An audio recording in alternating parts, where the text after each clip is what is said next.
welcome to our return to one last chapter of Fire Emblem Engage in the main campaign before we proceed to the Fell Xenologue expansion, which is kind of its own separate file within a file so far as I understand. So this will be our last kick at the can with the main body of the save file, the main squad and setup that we've been running ever since the game launched back in January on my main save file here in Hard Classic, in map 6 out of 6 in the DLC Island.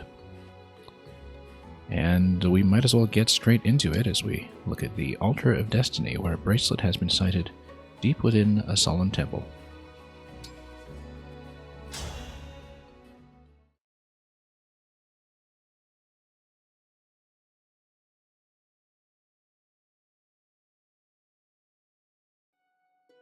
Anyway, here's the Shepherd Exalt. This temple seems promising. Let's keep our eyes peeled for another emblem bracelet. Ah! I found it! Interesting. There's an unusual presence inside this one. Awaken, Emblem of Bonds.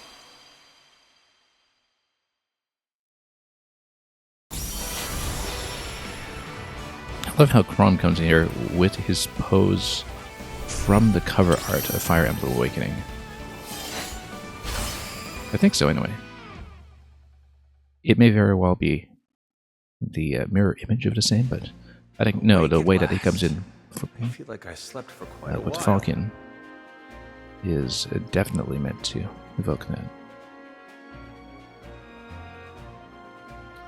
Guess I can't Awake at tease you last, for those anyway. long naps of yours anymore.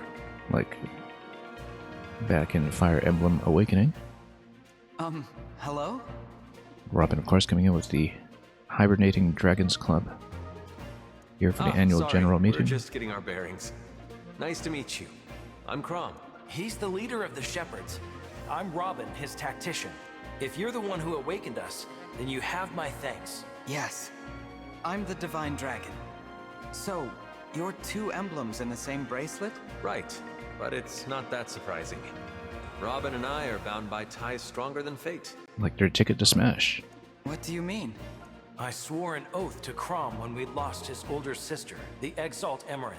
Neither of us was half the person she was, but together we became something more. I suppose this makes sense with Power Up being a central mechanic of Awakening, which was already fairly well represented in this game, in Engage, by way of how the Power Up mechanics were reworked into the backup mechanics on Lucina's emblem. From then on, we supported each other through thick and thin, no matter the danger.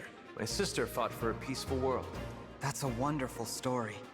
Would the two of you be willing to put your efforts toward another happy ending? Well, obviously, once we fight them first. Of course, we'd be honored. I have no idea how they control, and the issue, of course, is that we have no maps left in the game other than replaying the final chapter and doing some of the random skirmish battles to actually give them a try after we unlock them. But Honored? I guess But that's I what happens haven't when you even play told this you what's last. happening. I knew I could trust you the moment I looked into your eyes. Chrom Yeah, and of course, follows I'm his sure they'll have some instincts. kind of He conversation with trusted me Lucina right at the very away, end. too, even though Well, I appreciate the confidence. Before we join you, though, I think we'll have to see for ourselves what you're made of. Agreed. It takes strength and fortitude to win a fight. Don't worry, it's not a formal test. I understand. Let's get started. So the recommendation, or rather the suggestion for how much time to allocate to this map, was that we should expect something on the order of 30 turns. I found that at our current party level and with the current level scaling of everybody on the maps just being raised to the level 20 or 40 cap, that we've actually consistently came in much faster than expectations. So the last map with Camilla gave me an estimate of 35 turns, and we managed to do that in, I think, 13.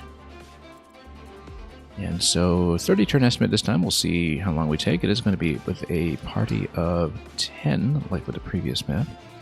We might make some changes, but this is, once again, our last kick at the can with this squad, and so we might make some adjustments as necessary. Let's take a look at what we are dealing with first of all. Looks like we have an impassable barrier. This is, of course, based on the boss map. I don't even remember the name of the boss at this point. The evil dragon boss in Awakening. But the very last map of that game, of course, is just on a dragon's back. But this is based, I believe, on the villain's palace in that game. Now, there is this impassable barrier. I do wonder if the warp staff can just get you past it and cheese the map immediately. I, in fact, don't see anything formally stopping you from doing that, but we'll probably just try to play it as a standard way and just bust things down. Looks very much like we'll just have to kill off 3 of these crystals. And I wouldn't be surprised if with each successive crystal you spawned a wave of reinforcements, because that's simply how this game tends to work. And then we drop everything, and then these 2 would have the flexibility to run out. Now, notice that Chrom is a backup class. I'm sure that a lot of this will be built around his ability to make backup attacks along with Robin if they choose up to gang up on me together. 2 bars of health from Robin, 3 on Chrom, and what do we got? Giga 11 sword. It uses physical attack power, so yeah, that's interesting. That's it would be its own weapon, but I'm not really sure what the strength would be since this is its own ability. But we should basically expect big magic attacks from him. He, in fact, also has just a standard 11 sword on him with a fairly sizable magic stat, so far as I can tell. Chain attack accuracy. And we don't want to get him on top of any pillars, so we'll just be careful with that, especially because 11 sword is going to be able to hit me from 2 range.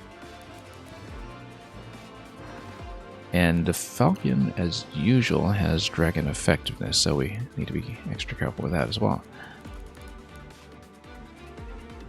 When a unit initiates combat, Robin chain attacks.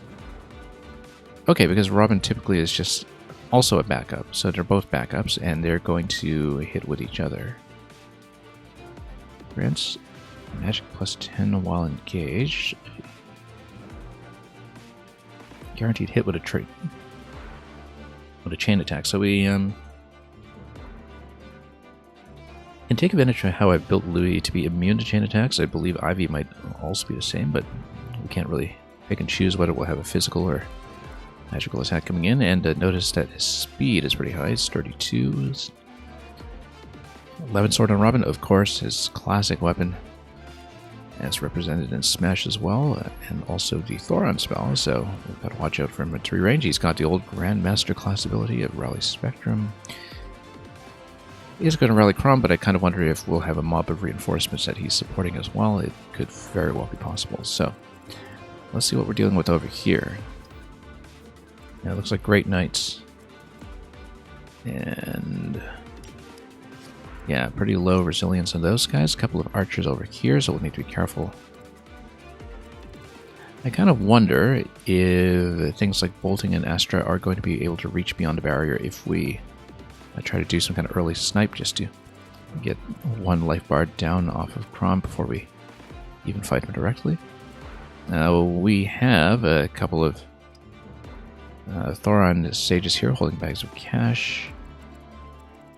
And yeah, we'll basically be running up to each of these crystals and just blowing them up quickly, I think. So that's just a matter of figuring out the first turn. We got some berserkers here that we'll need to burn down before they hit us with that 55 attack. They should hopefully go down pretty quickly. Griffin Knights over here. So yeah, this is all physical attack on the right side, other than this one Thoron, and then actually pretty much all physical attack on this side as well, apart from just the mages. So that's something to keep in mind, and we'll try to keep flyers away from the snipers over here, of course. Yeah, given the number of orbs that we have and the scarcity of units, I am expecting significant reinforcements. But we'll see how that pans out. Let's figure out our layout. Definitely Louis up front, I think, for... Let's see, where is this Thoron mage going to hit? It's going to hit everything over here. And then, so they can go up to here and hit at 3 range, basically. Here, up to 3 range. We probably don't want to put Louis in a location where he'll be hit by both. But we do potentially want to have him draw in the enemy. Either that or we kind of get him to rush in by doubling him with Seedall, for instance, and he can just maybe kill a Thoron mage right away, and then... but the idea behind sending Louis all the way back in here is to get him to create a bit of an ether bomb, the way we usually do. Now that would mostly only work that well against... Well, we could have the hammer against all these generals as well. Yeah, ideally... I mean, you know, he's got 55 on the Thoron here. You got some physics staves. 55 attack on a Thoron against him is going to be, what, about 40 almost. You can technically take 2 hits with that, especially if you have a high resistance weapon or some adjacency buffs, but maybe we shouldn't be too risky about that, because he will get more or less nuked. I think if we send him to the left side here and just draw in tons of attackers. So like this Thoron mage is only going to go that far. Like he can come in here, basically draw in an entire squad. While this guy is able to fire 2 spaces over, so... You know, just get him onto pillar. Getting on a pillar would be excellent, in fact, because then we just draw everybody in. We've got silver bows over here that's within 2 range. And he'll just bomb everybody out with Arvan on the first turn. If we can. Yeah, because then we could even tap this, use Seedall to reload him, get him onto the pillar, and probably just a hammer. Hammer does mean that he'll still take full damage from Thoron, but if we're out of range of one of these sages, then he's still potentially able to do quite a bit of damage. And so we'll see how that is going to work. Now, anyway, flyers probably just on the right side. Jean and Erica always pretty good as a tank. They can also burn down units really quickly. I feel like somebody does need to tank this location and just soak some damage from the Berserkers, so that might be the way to go about it, unless, of course, we just try to nuke them with spell damage nice and early, since I think I will have the speed advantage. So, one thing I could look at is, let's take a look at the unit selection. I've been thinking about replacing Ogres here with Marin. Then with Marin as the Wolf Knight, she's able to do some spell damage up here as well. Now we can't quite reach this guy, but maybe... Yeah, I mean, obviously if IP does a bit of a different attack with Thoron, should be able to reach that. We'll see. We'll see how this goes.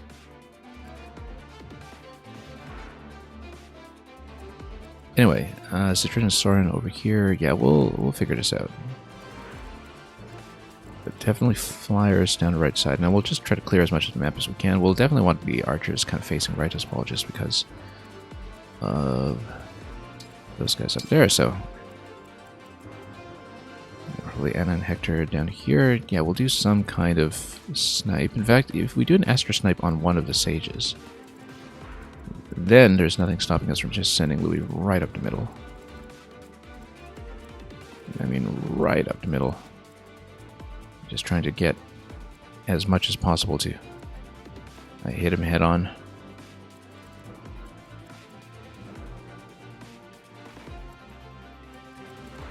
So let's see. This is going to be 1, 2, 3, 4, 5, 6, 7, 8, 9, 10. Yeah, Chloe can probably take one of those spots. Then Vale is able to run over and double up a squad if we want to do that. Maybe do that on the right side, and so we can just nuke as much of the right side as we can on the first move. And then we'll just soak damage from these guys and take them out accordingly. So we want some fast movement on the right side for sure. That's going to be Marin and the 2 flyers. That looks like it's going to be fine. And yeah, I keep seeing it on the back line probably just to give them some flexibility. John and Eric up here so they can potentially stand. And Citrine and Soren would have bolting available or an extra magic nuke.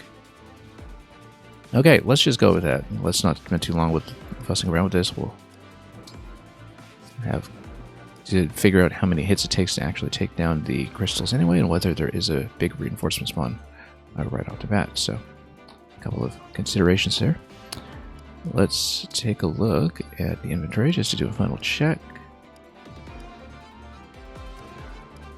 And yeah, I moved Obstruct off John because, I mean, on an open layout like this, I don't think Obstruct is going to be very useful. And we'll just have to deal with Chrom and Robin and, you know, drag them off the healing pad when time comes. That said, let's go. Yeah, I guess Robin only has magic attack, so definitely having some of these mages with high resilience is going to be quite useful.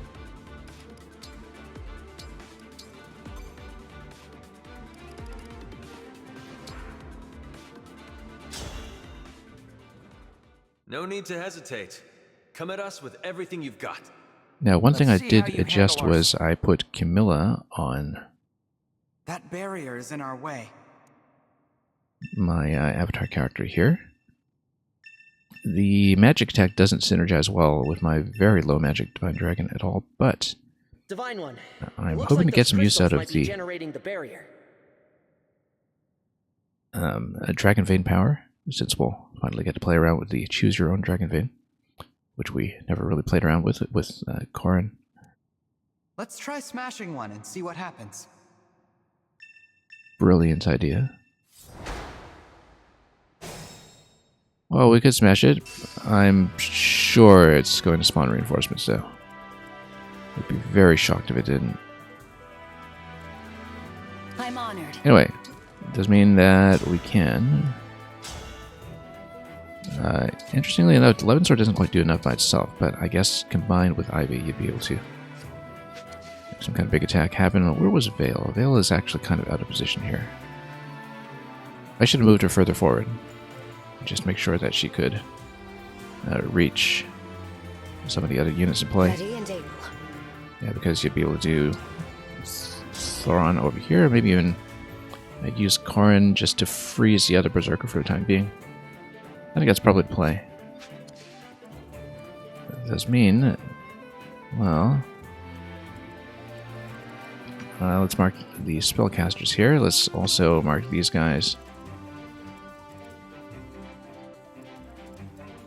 And any staves that we need to be worried about? Fortify over there? No, that's fine. And fortify, no, we're fine. As long as we actually take things down with kills. Understood. And then, yeah, we know that what Ike destroy actually will destroy this instantly, I Here think, goes. so. And in fact, 40 damage is just going to do plenty. We'll probably just be able to do it Don't that worry. way. Yeah, everything's going to hit the crystal just fine.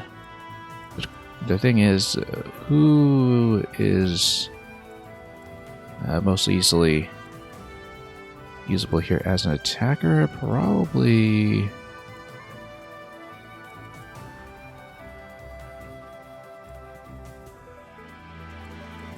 Yeah, in the absence of reaching anybody else, I think we'll actually use Citrine and Soren for that, although... Yeah, because then you can go Thoron at 3 range. On the other hand, if you use Ike, you're going to keep to the original plan of doubling up there anyway. So, you know, you just run him over here, and then smash, and then go up here with Seed All, double them up, pull Seed All back. So let's say we get him way out of position.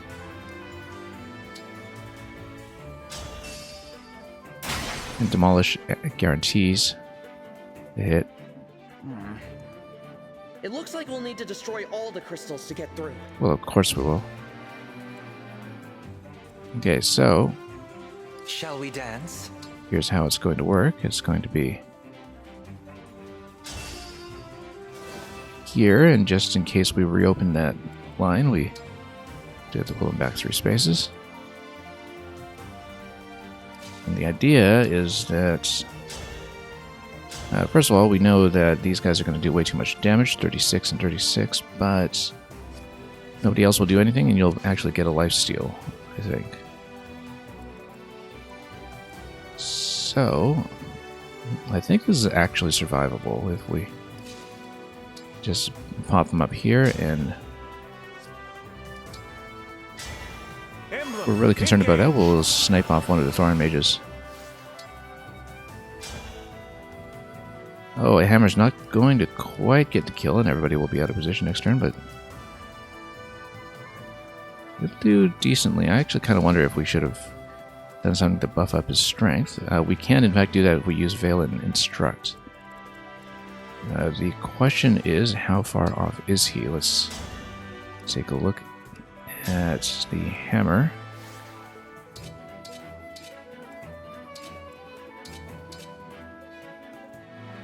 Okay, off by 14. So yeah, he's not going to do perfectly here, but once again, let's take a look. Yeah, I probably don't need to sit right on that spot, but it'll be more fun if we do, so. And in that case, we will pull something like John back here, I think, and then he'll be able to go Shielding Art against everybody who's coming in. And then we'll have some other spectacular play up here. Probably involving Ivy freezing that side.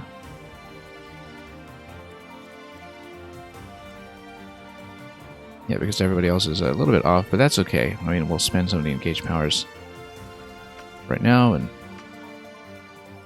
just have to be careful with the Lancers coming in. And we'll make sure we get units close in enough that we can finish everybody off after Louis and Ike decide to peel off most of those units on the first turn.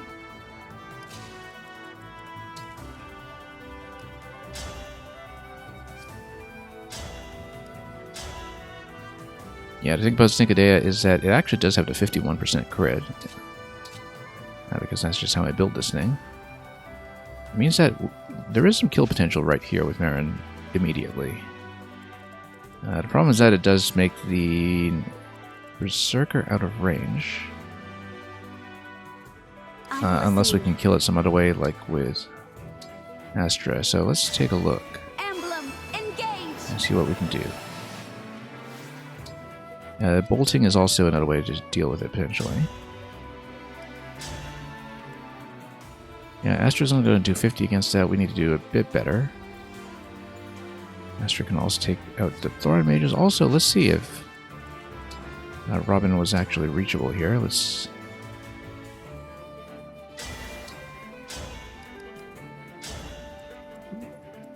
No, not quite. We probably want to save it. Mostly because of the flyers coming in. So I think it's probably best if we freeze first and then send in Marin. Unless we think Marin can just soak the damage from the Berserker's first hit. It'll be 55. Yeah, very low crit, so. Yeah, she probably could, in fact. Because we know that with similar stats between these two units, you can fight back.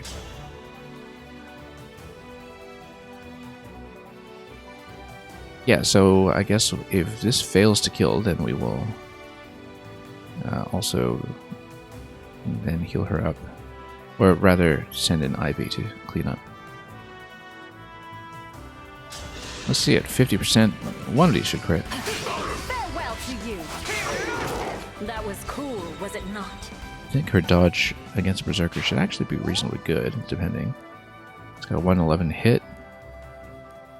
She's got 55 avoidance. It's going to be okay. Not as good as if she were on a pillar, but... yeah, we'll just make sure that we know what's what. In fact... sounds perfect. yeah, on the first turn... you can even chain guard somebody here, except of course it will be taking 2 hits in this location.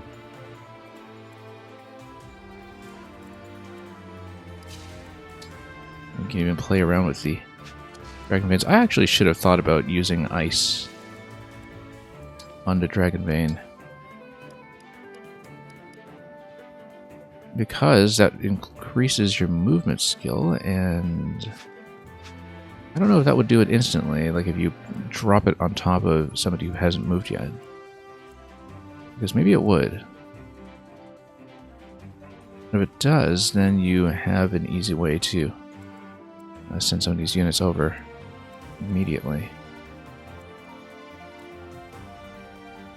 So for instance, you got Anna and Hector here. Yeah, let's actually see about that.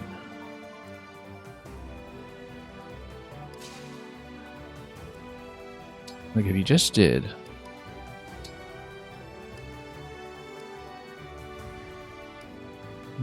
water, smoke, stone. Yeah, because if you give like movement +2 on Anna, that doesn't quite reach.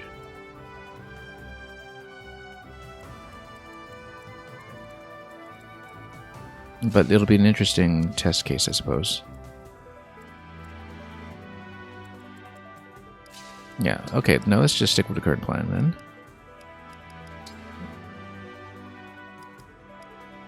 Switch items over.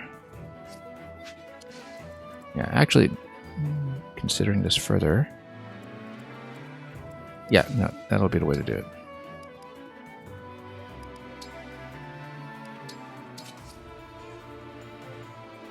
And we'll do Chain Guard because why not? And it's possible to get somebody behind on this one spot without worrying about them being hit.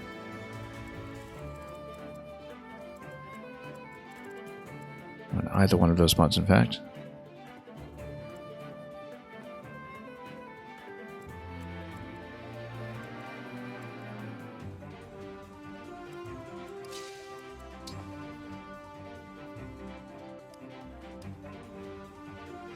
Indeed, if you do bolting, Emblem engage. let's see if we can hit anything immediately.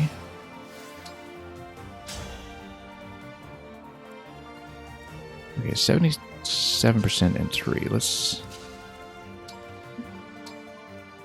check this just to see what's going to happen. 39 on that guy. That's potentially useful if Marin doesn't necessarily crit.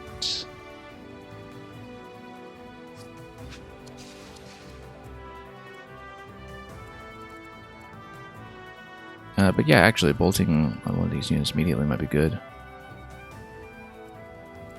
But I think also just parking here for adjacency buffs is also going to be good. And then we can drop Dragon Vein. Oh, okay, so Frost actually creates a path like this. And why wouldn't I just put Frost on everyone below? Let's try that. Does it affect him immediately? It does, and it's amazing. Except it still doesn't reach who I want.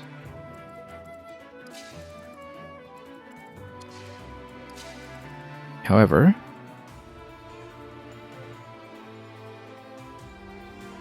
it could actually open up the possibility of doing a big place through to center where, never mind using Louis' power, we can just use Veil right now to activate 4 units at once, and maybe do Astra's Chloe And put her up in position.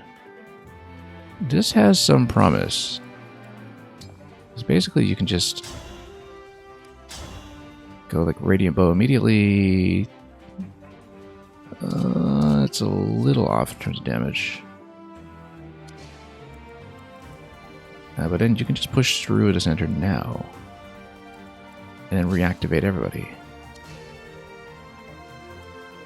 Okay, let's consider this, because this suddenly opens up a lot of possibilities that I hadn't thought about. Main thing is we'll have to be careful with the bows.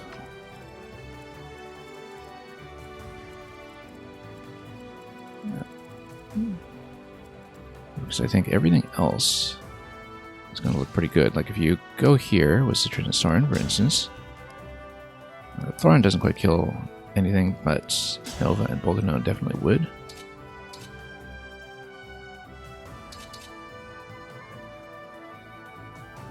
So you could go like this. We're going to commit to it because I have an idea for how this is going to work. I beg your pardon. We just need to make sure that Vale gets in the correct position at the very end.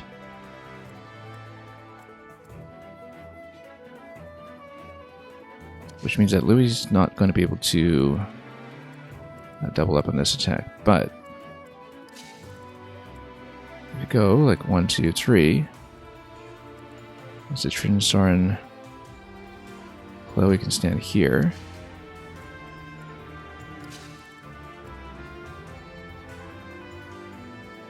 Or where Louis is standing right now, for instance, go left this way. It would activate 3 units. And you'd be able to get a couple more kills. Indeed. Yeah, that is a question of who to leave alive after this. Probably one of the magic attackers. And then, yeah, Chloe can basically snipe one right now, and then you would still have Louis doing 1 attack, and then 3 attacks after that. Maybe.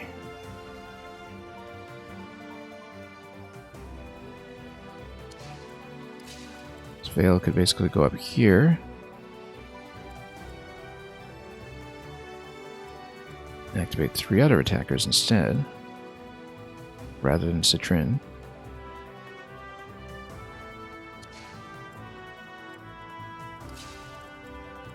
I'd have decided at the last minute on a rather ridiculous play here, but because we had Marin still available to go up here this turn, this might have been slightly different, but that's alright, no complaints.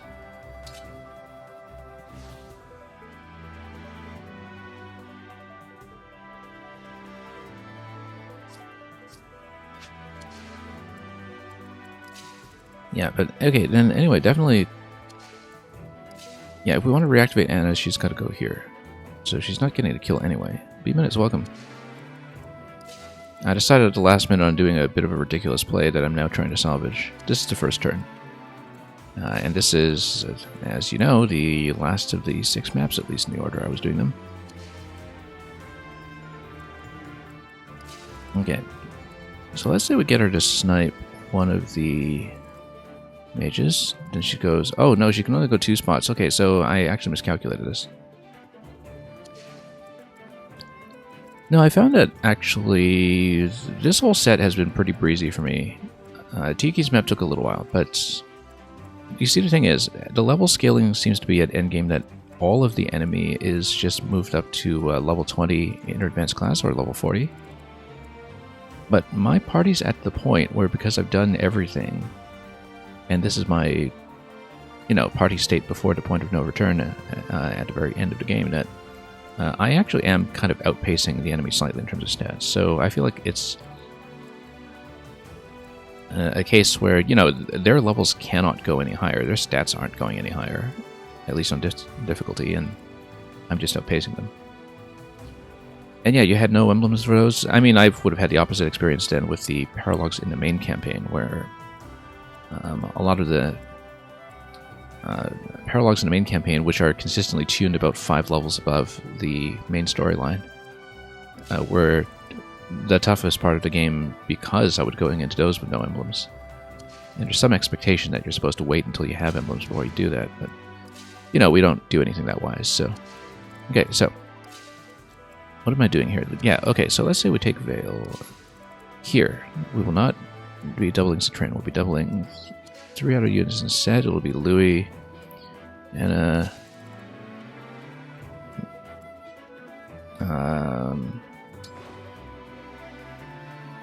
in fact, I wonder if I could... If I drop a heal or use a staff with her just frivolously, I would in fact be able to move 2 spots, but then no, we only doubled 3 units then. Let's see here. You kind of want to make Zelkov back into a thief.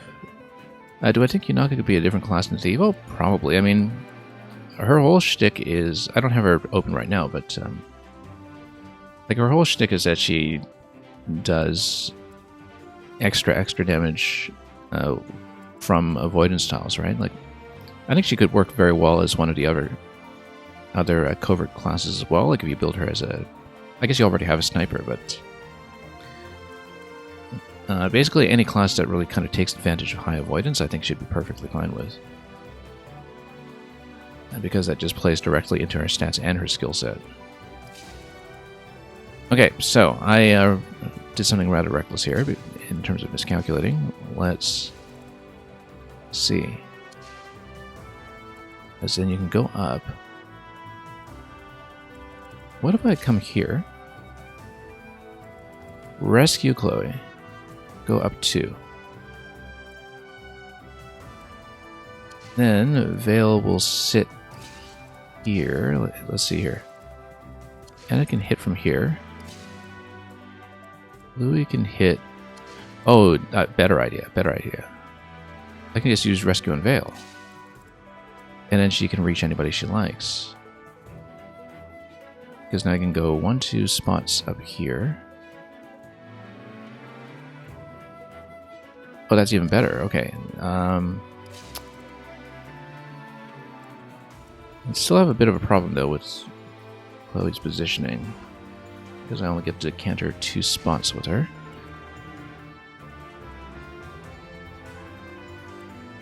But I think we could do a really kind of creative and spectacular play here if I do this properly. Worst case scenario, I would just, you know, use Rescue to pull Citrin back because I unwisely just moved her up here without calculating. We changed our mind at the last minute about what I was going to do this turn, and so that's what happens when you change your mind at the last minute.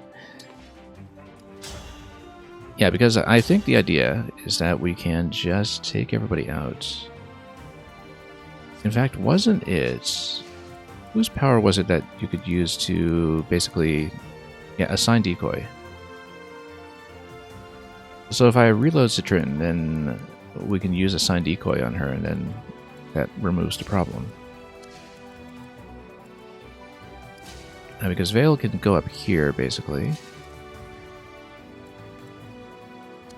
Louis can go over here. Here.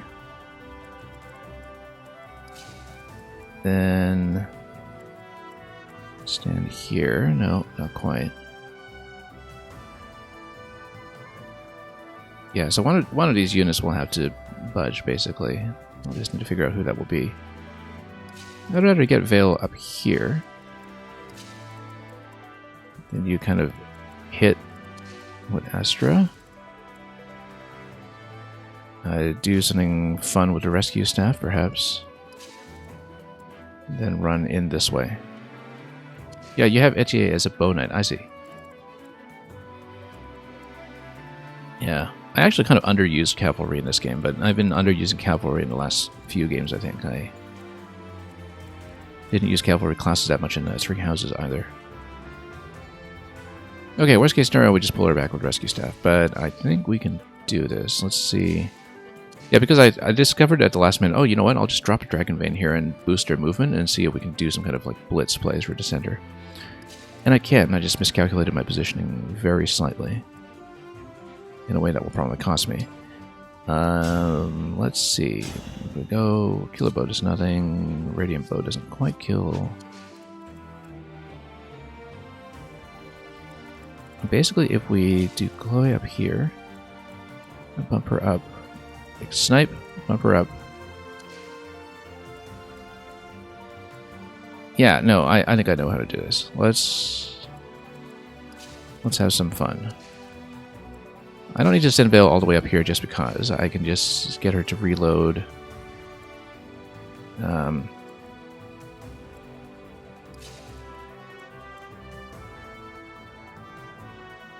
Let's see. So her maximum extent is going to be here. Anna can go all the way up here. She can go here. Or here. Ivy, I just need to get over here to like use a staff on somebody and then just move up. Then I would do a cluster of 4 like this. Or maybe even like here. So Anna here. Someone here. Someone here, someone here. And then Louis, I just think we'll go up here and snipe this guy off quickly. Because I can. Any other ranged attackers here? These guys are all 2 range, right? So I'll probably go... Yeah, let's take a look at my weapon set here.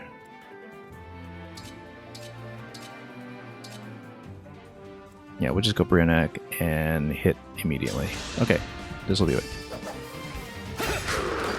Because then he can counterattack the bows if they come in this turn. Okay, and it's going to go up here. Radiant Bow's not going to quite get the kill, but... Actually, what does Piercing Glare even do? Oh, okay, it blocks the ranged attack. What about her engage power? What does Hector do? Does Hector give me anything with his weapons?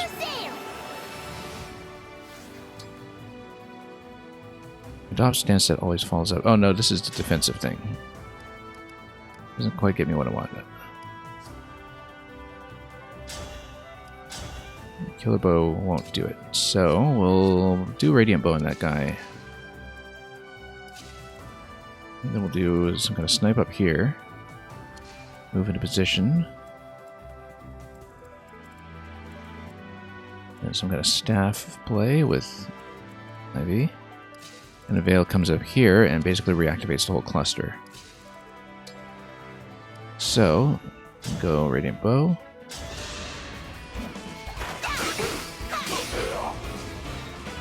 In fact, the thing I really should do is try to rescue Seedall now. The rescue position is always a little bit unreliable. But then I can do rescue over here and pull up this way. We could even just rescue Citrina out of here in case we're concerned about that. Which we might be, depending on whether we think we can get remaining kills. So, but either way, we'd be able to get Ivy up here. She'd potentially get a freeze attack using Corin anyway, in the event of a true emergency. If you were to switch Zelkov back to Thief, is that a huge waste of a second seal? The thing about this game is that the second seals and master seals, early on you have to loot them, then they gradually open up into shop in limited quantities, and then the further you get in the game, the higher the cap in the shop goes until you can just get them in unlimited quantities, assuming that you have the cash. So basically, the further in the game you are, the more seals you're able to just buy.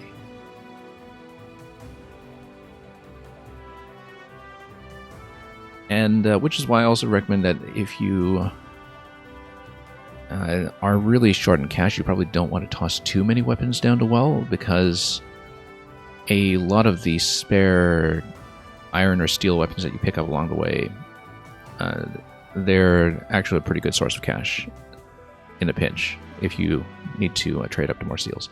The first couple maps after that Chapter 11 act break, you do need to loot the seals, and they're a little bit sparse at first, but you know, basically the restrictions relax with time. Yeah, the well is more of a like it's mostly worth it, I think, for the skill books. But the thing is, if you have the DLC, you already have a ton of skill books, and so I don't even need to. I think Dragon Vein doesn't allow her to canter though, so I think we need to probably staff, rescue, move her up to this position, which means Chloe in this position. Yeah, I think that'll be it. So,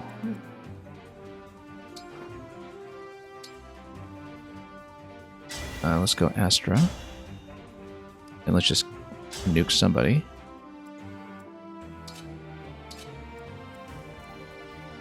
Probably just this guy. Take out Thoron immediately, so we just don't have to worry about magic.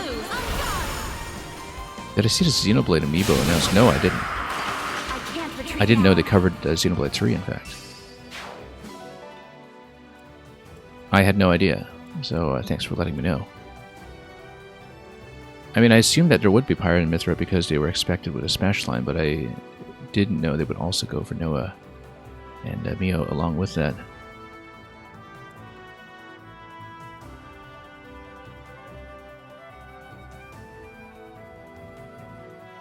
Now, what was I doing? Okay, yeah, we'll put her up here. Yes, because then we reactivate Anna as well. That would be the way to do it. Okay, so now we use a staff. We use a staff to pull somebody up. Or pull somebody back. We reactivate 3, then we just try to kill 3 or potentially freeze them. This guy, I'm pretty confident I can nuke.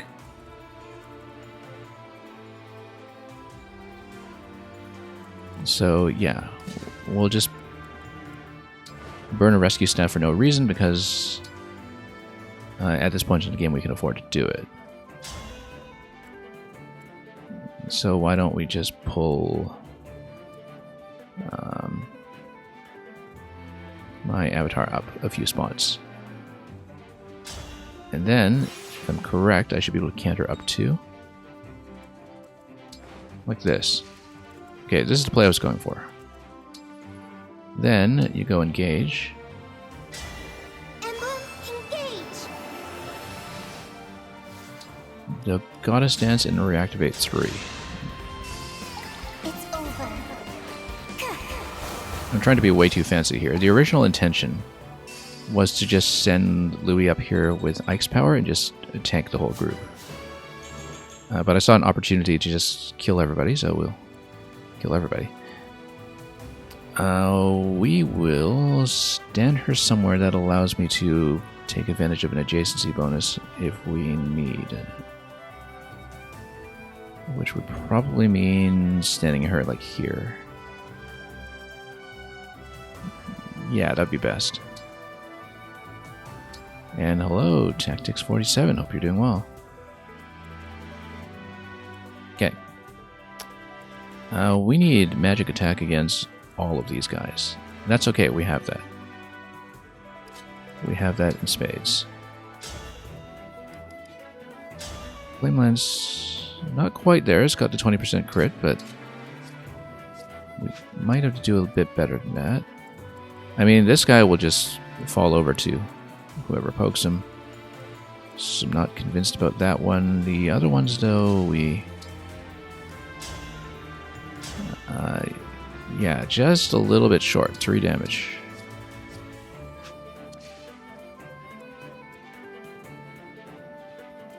Actually, I should have stood Veil over one spot because we need ranged attacks on this guy. That's okay. We'll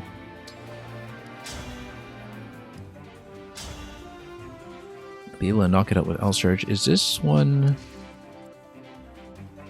Okay, so it can only hit at one range, which is fine, because it means that we can hit it. I'm able to destroy this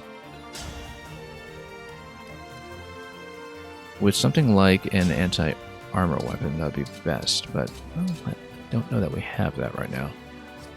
I do definitely have that with Anna and Hector, because I have the hammer. But we might have to switch that over to Wolf Bale or something. Let's see. Nothing's quite doing it. Killer Axe is 61% crit, but no damage. It's not useful. Okay, here's how we'll do it then. Pyra and Mithra will be in the Smash line, but do you think Noah and Mia will technically be the first Xenoblade line amiibo? I'm really impressed that they did go with that, but that tells me that, you know, we're probably expecting some more integration with whatever the expansion content is for Xenoblade when the full-size expansion is finished. Now, Pyra and Mithra will add a sword as a cosmetic for Xeno 3. The story conditions are probably very minimal, given that I think it's just a matter of unlocking something for them to apply skin to, in the same way that, you know, Shulk makes the Monado skin available.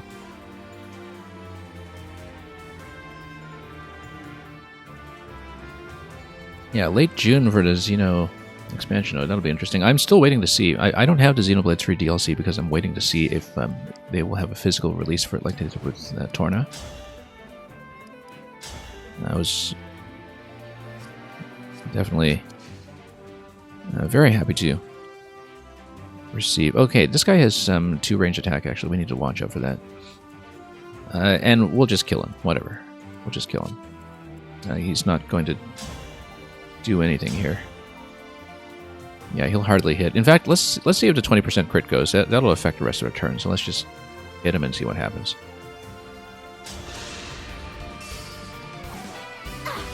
I doubt it will, but... Okay, just a little bit short. That's fine, we'll nuke him. We'll stay away from the bows, too. That might be smart. I should have considered damage from backup attacks, which I never do because we never got accustomed to using them. So Ivy and Corrin are going to use Corrin's ability to freeze one unit here so it doesn't hit me, because we'll only be able to kill one more of these, not both.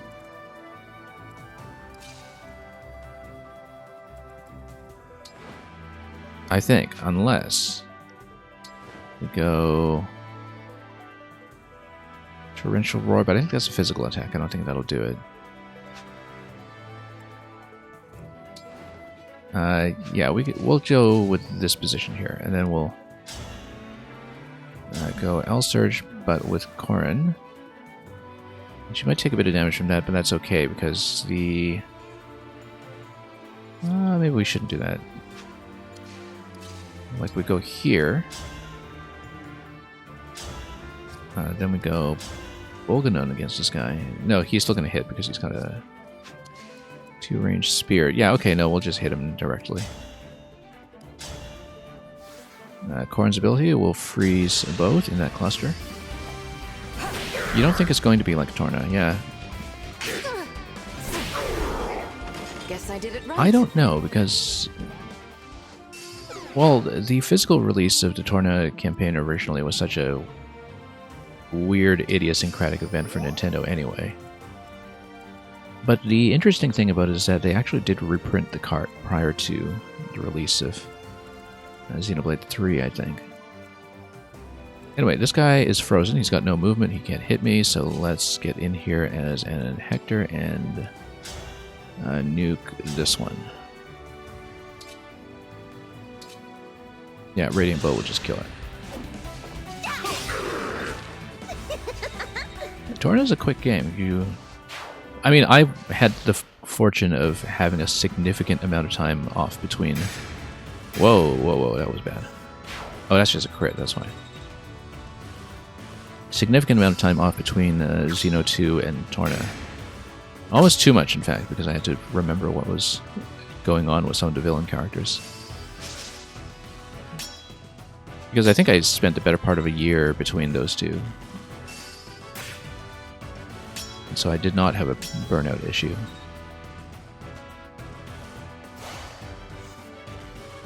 What?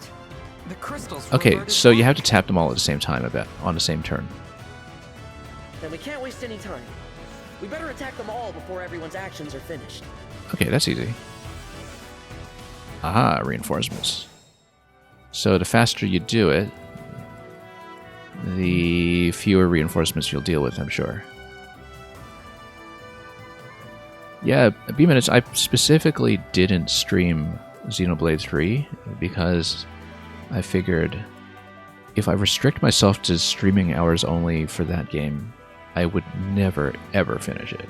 And considering that I ended up with like 200 hours in Xenoblade 3, I think that was the right choice. I wasn't really even going to stream this game, but...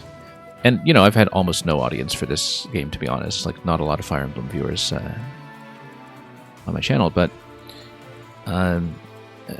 with Fire Emblem, like, there's enough going on tactically that I wanted to at least record for myself, that I wanted to get some video footage and commentary down, because I hadn't done that for a Fire Emblem game before, and I thought that was intrinsically a valuable exercise.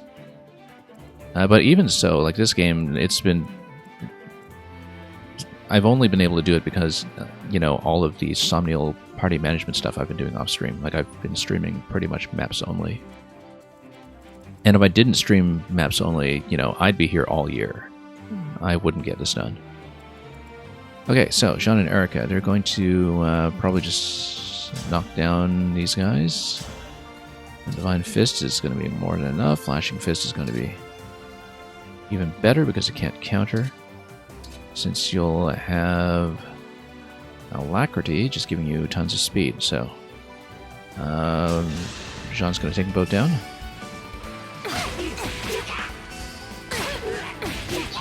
Yeah, you've got a pretty consistent RPG audience, I guess.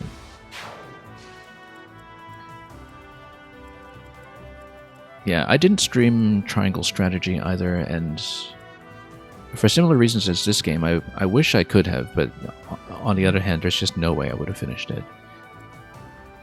In fact, this game, I'm hoping to cram Fell Xenologue after I'm done with this map, but it's going to be tight because I'm going to be offline for various reasons at the end of this month, and I've kind of figured that if I don't do it now, it just will not get done because, you know, Zelda is going to land, and that's going to take over.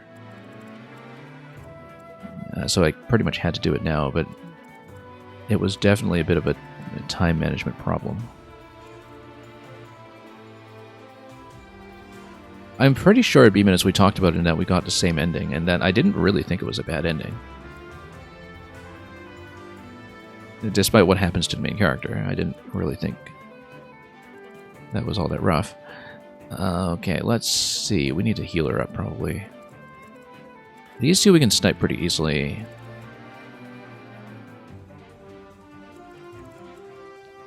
In fact, do we have Hurricane on her? We don't, but... Resilience 28. Yeah, we need to send a bow over there. Let's see. Or just bait them over. We'll just bait them over. Just get Louis to stand here and take a hit. Yeah, because clearing out this side of the map is pretty quick. I'm not too concerned about it. In fact, Seedall can probably just reload Jean. Jean can go over here and nuke this guy. And then, what do we have from here? Citron Soren. Oh yeah, I want to see if we can actually hit...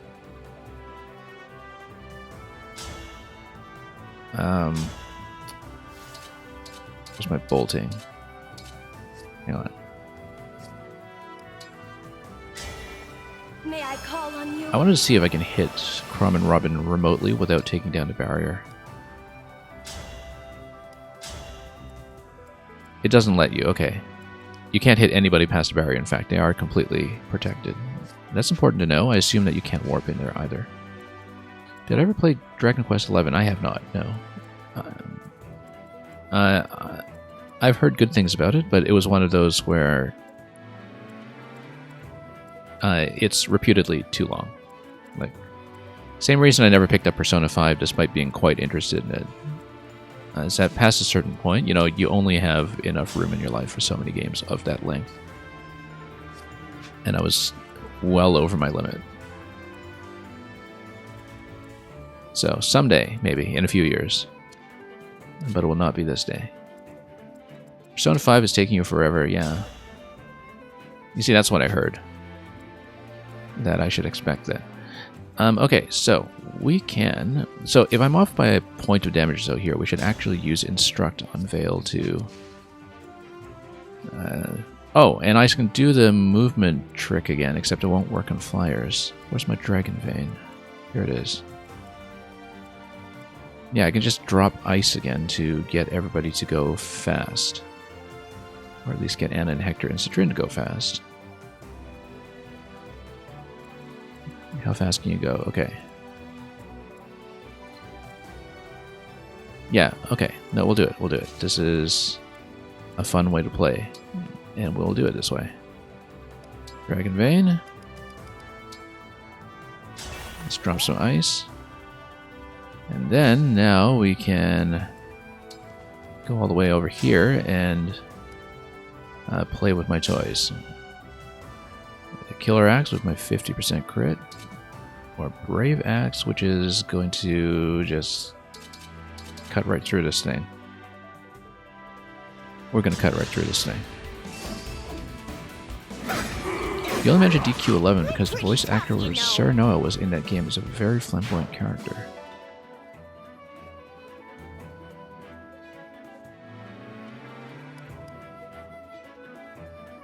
Okay. Got the quick riposte over here.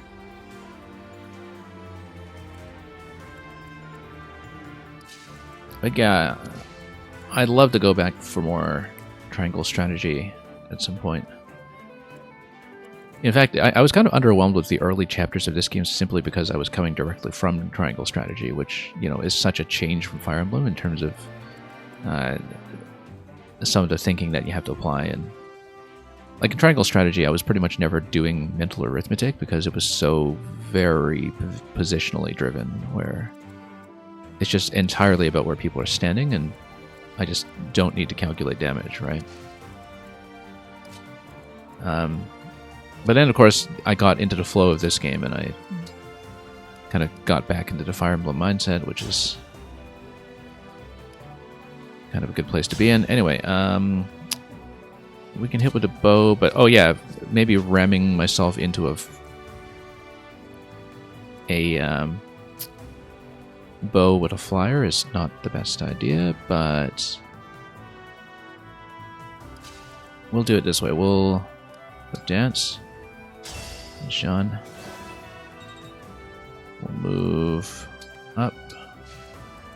Move Jean over here. And kill this guy.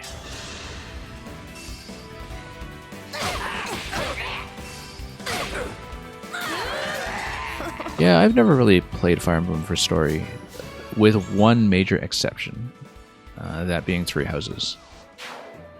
In fact, I was kind of shocked with Three Houses because, you know, I've always been very much a maps and mechanics player and couldn't see eye to eye with people who were mostly playing Fire Emblem for the support and RPG elements.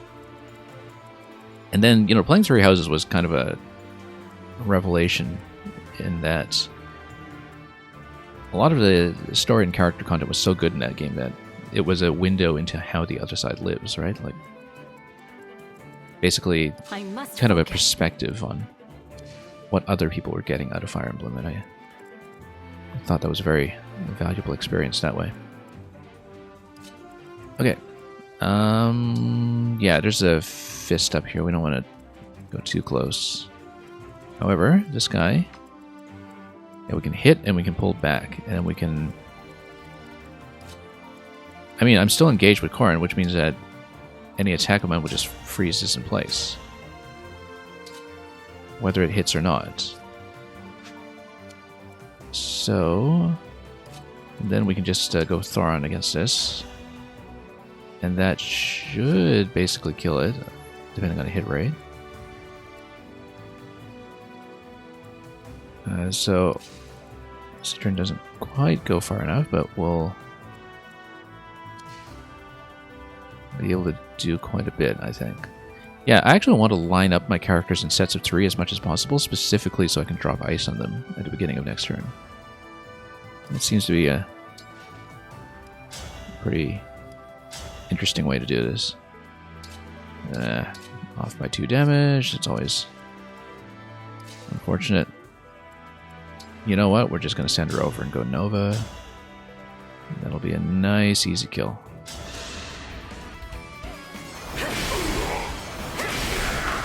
I claim this victory. Okay. But yeah, if June is the expectation for the Xenoblade 3 expansion, that'll be close. I mean,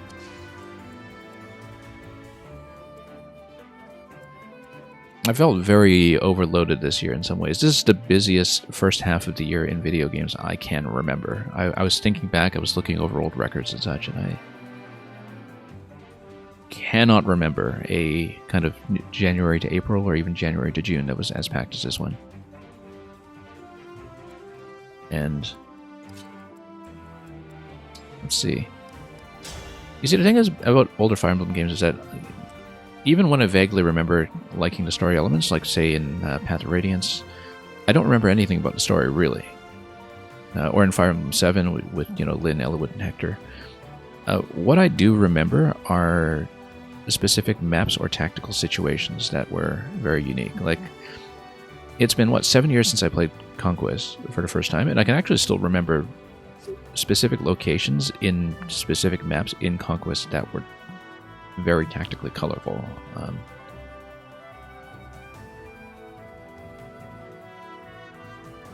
And that to me is a sign of the series at its very best.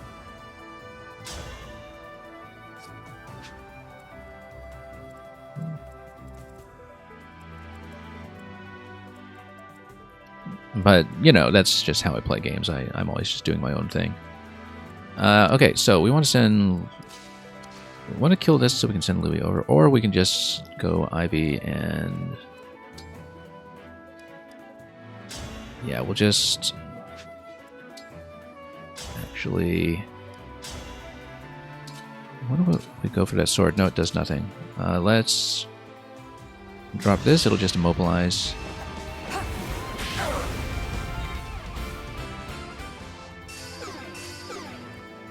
And then we can bring her up here. The fist weapon will do what? It's just shielding art. No, he's got steel hand art. 29 physical. That'll do nothing. That'll do nothing. Even the 50 magic attack will... Yeah, we'll...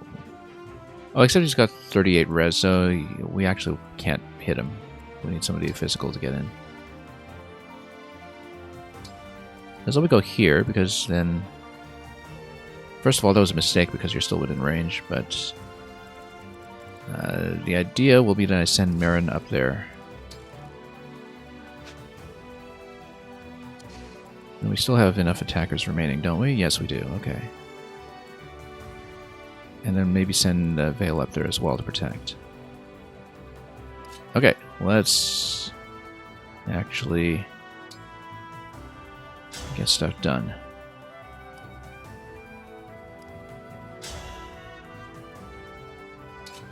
We can poke here, or we can just go Flame Lance and do things the easy way. What class is Ivy? Yeah, no, she's currently engaged since her shiny colors.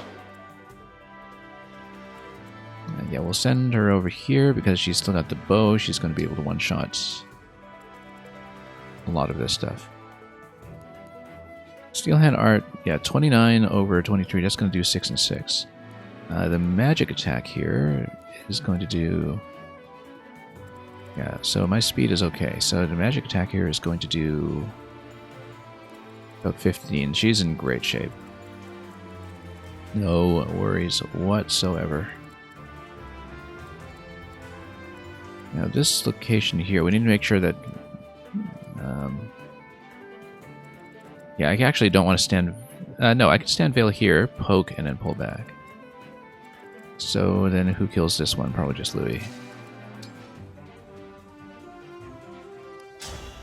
I burnt a few too many engage powers this early in the map, but that's okay. We'll be able to hit the orbs next turn. Pretty much guaranteed, so... No real issues there. So we'll go over here. And we will hit... Oh, we can just hit with Thoron right now, and that'll be fine. I'd still want to pull back one spot, though, because the other characters can reach this location. And Vale's speed, especially with Thoron on, is not really very good. As expected. So we'll pull back a square.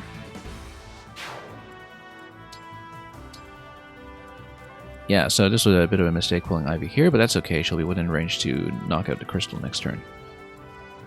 Someone can come back here, doesn't matter who. Then might as well send Marin just up somewhere here.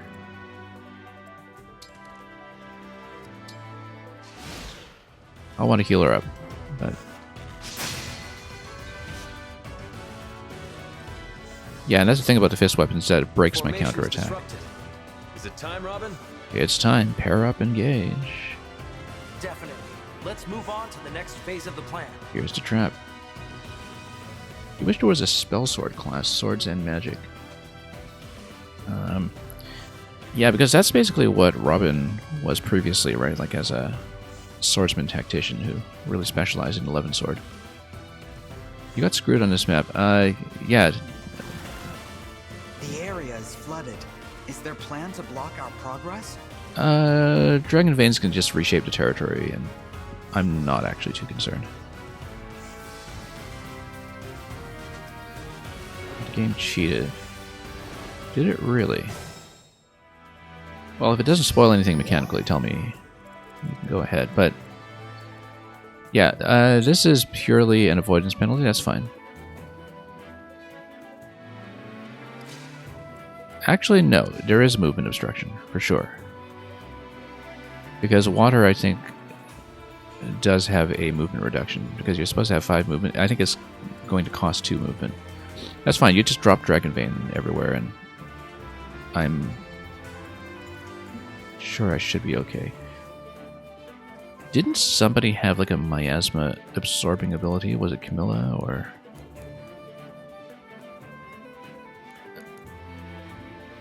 Yeah, I feel like I have this vague memory of somebody having it. Or maybe it was one of Chrom or Robin.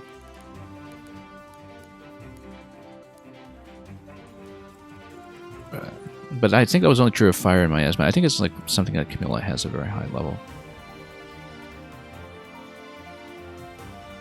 Yeah, 90% chance to hit and kill Robin, but it missed because Robin didn't use his ability.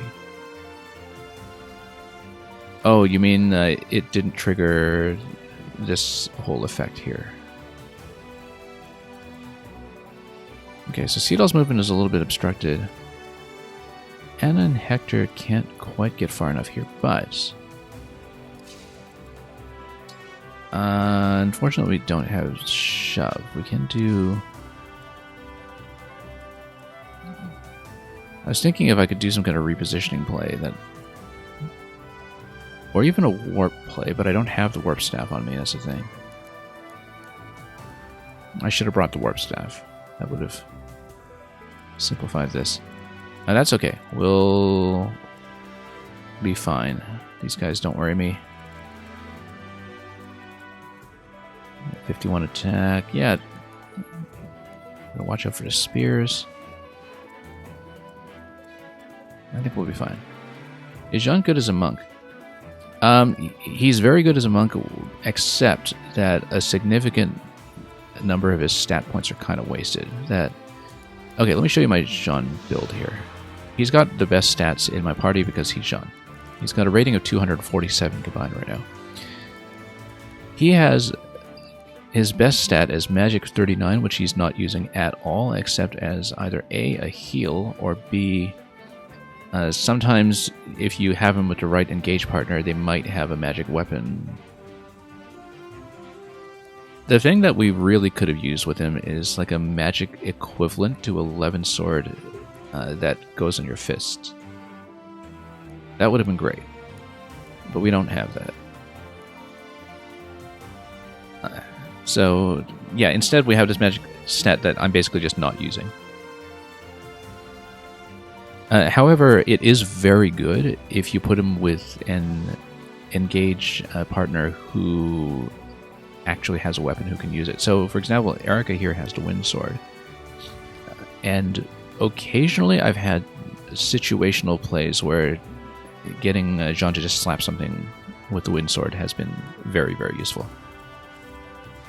But it hasn't come up often. Anyway, we don't have a longbow on her, so we will need one additional turn, I think, to hit that. Unless I can find some way to push her. Which I don't think I have. That's okay. Let's just get rid of this guy first and get somebody in position here who can get out quickly, probably a flyer. And yeah, we'll want to heal up Marin at some point, but we've got options available to do that. In fact, using Ivy as a healer this turn would make sense, because then you kind of keep her around here in position. So anyway, you've got these two units here. This guy will need a physical attack. This guy probably as well. So let's just go the Marin over here. And we'll poke this guy with a dagger. And by poking, I mean destroying. I just spotted a rare bug. You generally hate monk characters in games except Tifa, if she counts. You know, I actually still haven't played Final Fantasy VII. I know you played it for the first time a little while ago on stream, because I saw a bit of that, but... Anyway, strength plus 5, there we go. I really like Marin with Roy, because it turns out Roy's sword power, where is it? Let me see if I can find it. Well, anyway, so Roy has a particular sword-specific buff, I think, that also applies to the Levin sword, which works marvelously. Okay, Chloe's just going to use a bow here to snipe this guy, and then we'll get out. So we'll just take it down. 120 damage, I think that'll kill. Probably. I can't retreat now.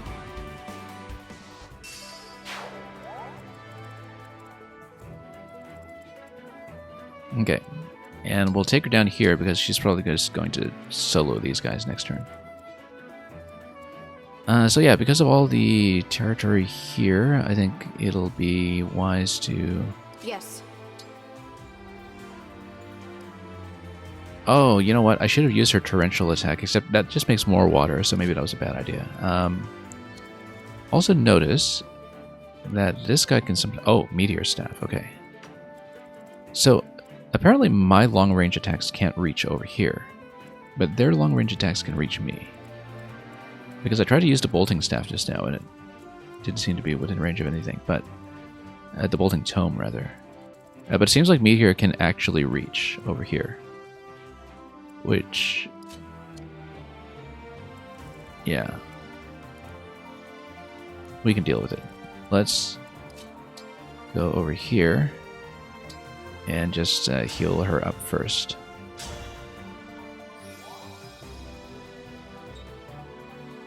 Then Ivy, as long as she's within 6, and she doesn't even need to be that far in, because she can hit this with Thoron probably, but 4, 5, 6. Let's just say we'll stand her here in case she needs to support something down below. Vale and Byleth, we'll just kind of move them back down to the center. And here we're going to defend, probably just using this location again. Using, what's it called? The shield stance. Because this guy's going to hit, except he's going to hit, yeah, at melee range. This guy's going to be out of range. So, we'll switch back to shielding. I think I can outspeed these guys. Yeah, 31 is fine. The problem with Jean also, Speed Taker is amazing. In fact, it seems almost too cheap to put it on everything, so I have not put it on everything. The other problem I had with Jean is that this is the same thing I encountered with Donald back in Awakening, because, you know, I always love building these villager characters, is that he caps out really early. His stat growth is so good that in the late game he actually peters off because his stats just all hit cap. Like I've got, what, 4 of his stats at cap already. And the problem is actually his speed. Because past a certain point his speed can't keep up with the rest of my party. And it's okay in some sense because, you know, all of his fists do a double attack anyway. And yeah, Donald was unkillable for me too. It's just that near the end of the game he was no longer my best unit because his numbers just kind of got outpaced once he started capping out. Like, the stat growth is good until you stop growing, right? Anyway, we'll move Anna up here. And she's probably fine by herself. She's kind of a glass cannon, but we'll have a rescue staff available if necessary. And yeah, we'll wait over here.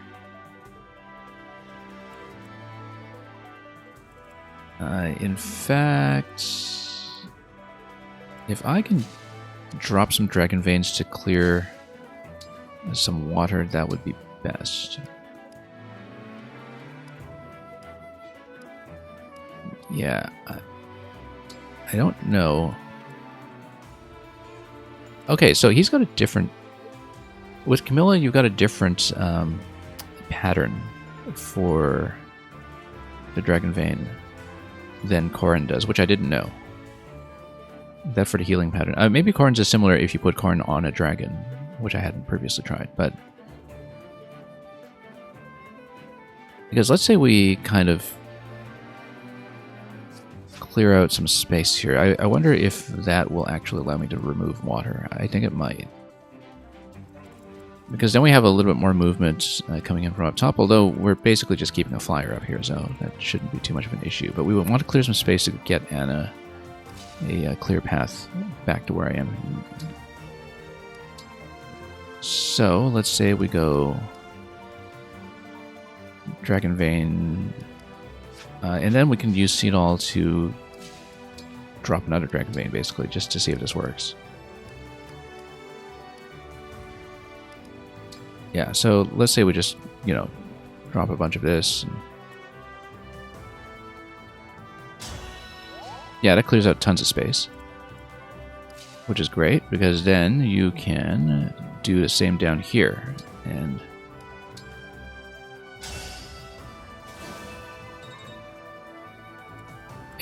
move back and just open up as much as possible so Anna has an easy escape. So let's see how we can set up the conal pattern best. Like you go up like this and you just remove all that. Great. Now she's got a pretty clear path, although the pillars will slow her down. But we can probably just keep doing this, that we can just clear out terrain as much as possible using the Dragon Vein plus Seedall combo.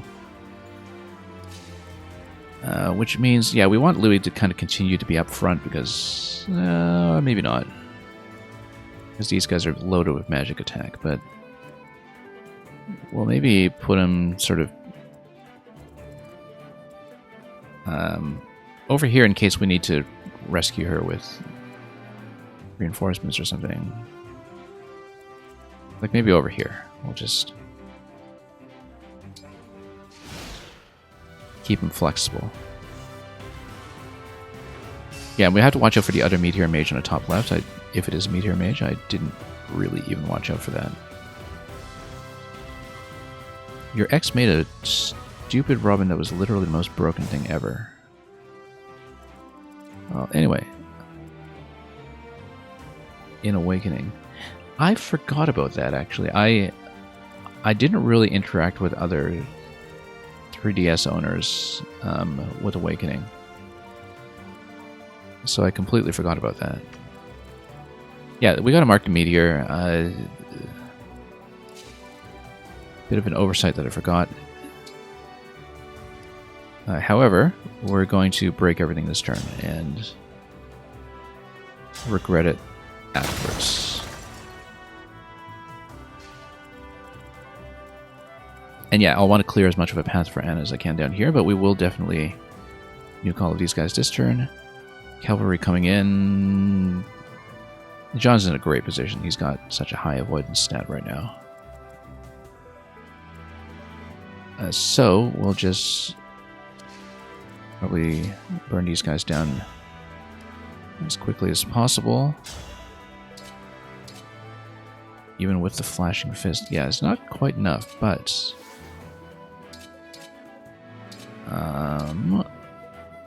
okay, that'll work. 90% on that. And it even has a self-heal, which is... would be good, because then we don't need to switch to the more vulnerable flashing fist. Yeah, we need to clear space down here, I think, in order to really do this properly. Citrinus Soren might also be able to get something done for me here, but no, I think we need to clear space.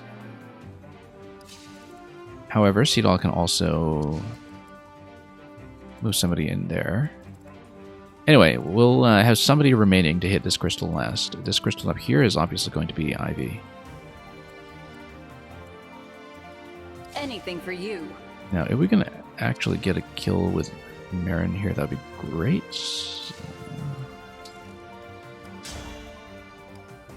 But these guys look pretty sturdy, so...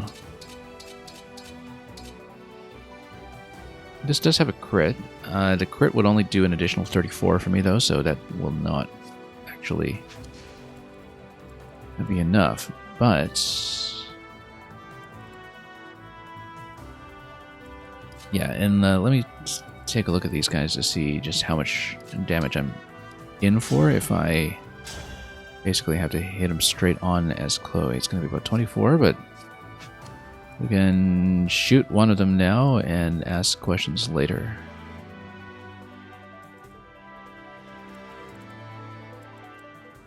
Because we do have to hit this. And we'll be hitting it with Ivy and Corin. Whoops. Yeah, destroy will be fine. Probably want to move this guy. Yeah, so move over here. That's going to be within the meteor range, though. Let's see here. Meteor is going to be 45, but speed 13. I think I'd rather deal with that than the spear. 47. Yeah, I'd rather deal with that than the spear. So we can hit, and we can kind of pull back.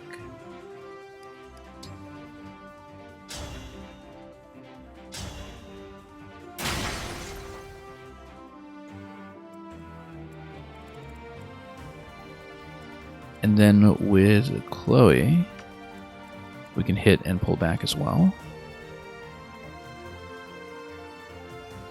Although then the question is which weapon we use. Do we use one that has a flexible range? And we might have to. But I think we also need to guarantee to shoot down, which means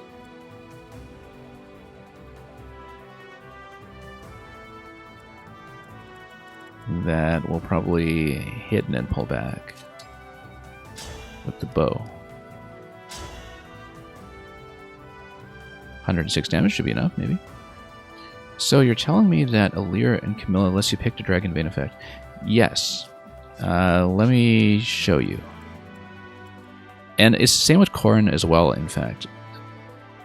Because that's actually the exact same thing as Corin's bonus with her. I hadn't used it up until this map because I had actually parked Corin on Ivy for most of the game. So let me see if I can show you.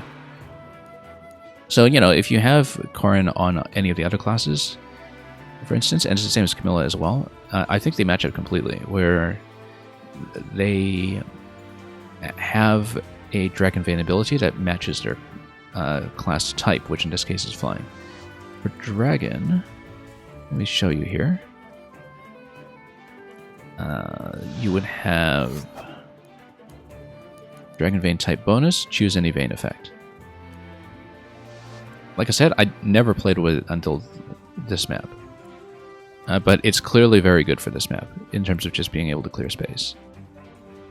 Speaking of clearing space, I think we've just got to do it. We've got to probably just spray down this whole area with our little power wash simulator, or what have you. Louis, I think we'd like to have come down. Actually, Seedall might be able to... If I use Sigurd's power, he's able to get quite a bit further. Because normally he should have 7 movement. 1, 2, 3, 4, 5, 6, 7, and then wouldn't quite reach. But if we just ignore these guys, and I'm pretty sure at this point Vale is going to be poking this, then we should be able to nuke both of these. Because, let's say I attack. Once again, we do need to engage with him, I think. Just to get the one shot. I don't know if I want to spend that, though. We've got enough attackers that we probably don't need to. So we go Nova. Actually, Nova's even better. That'll just kill. Thank you for the dance. Why, thank you. And then if we reload her as Seedall, actually, we'd be able to just...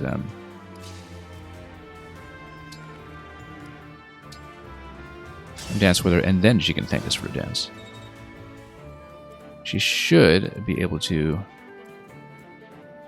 just get the drop on the next character accordingly. So let's... Over here, Nova again. Oop, just a little bit off. Do I have somebody else who can do enough damage? Not quite within range, but if you have 1, 2, 3, 4, 5, nope, not within range. What about one of the other spells? Nope, just a little bit off. Engage would do it. I don't know if I want to burn the engage right this turn, though.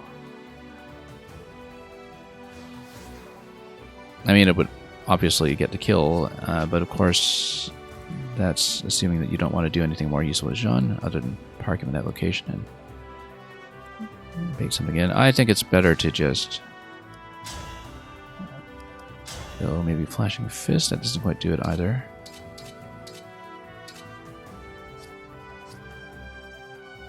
Unless we break the axe somehow. No, you know what? How much damage is she short by? Let's take a look. Because I think we actually do have enough. We're short by 6, which means I just need to park my avatar here, beside her. And that'll be fine. So let's spray things down. Probably spray down this end so we have a bit more mobility.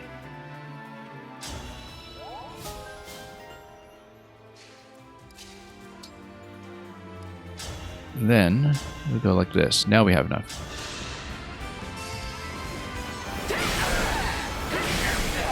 Please forgive me.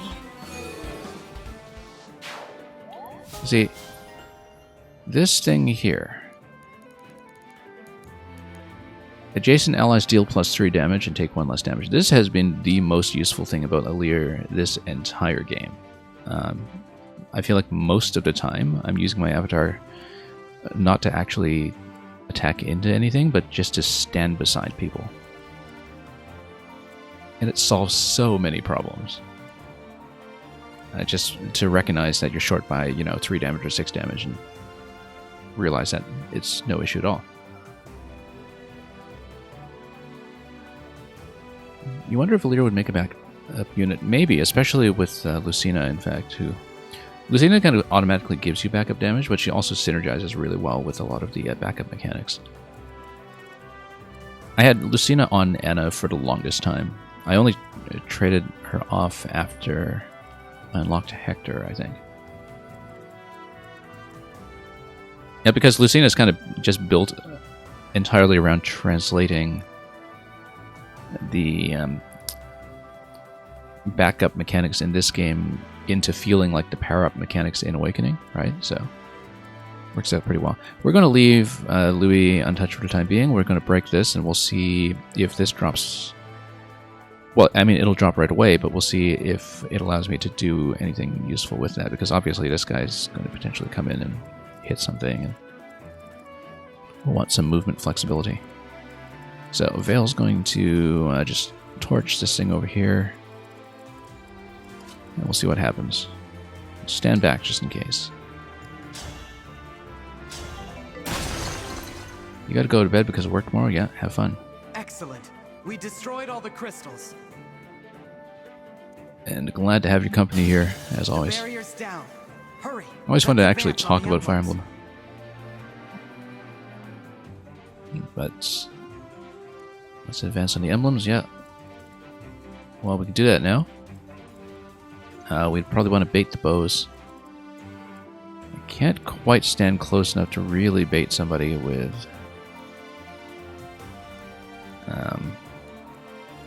Louis here. Just too much magic attack coming in, but that's okay. It's just these two and this unit. Oh yeah, we gotta kill one of these. We'll do that.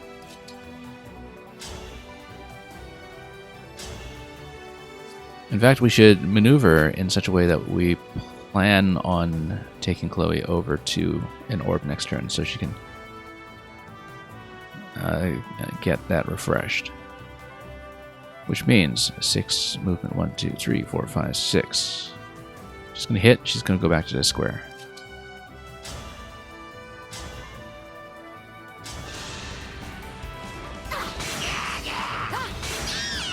And yeah, thank you once again for the cheers.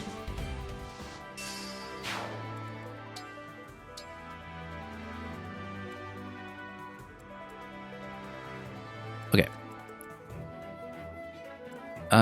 Jean can probably tank at least one of these guys. I almost think he should just park here, although we might want to start grouping up there just to get moving.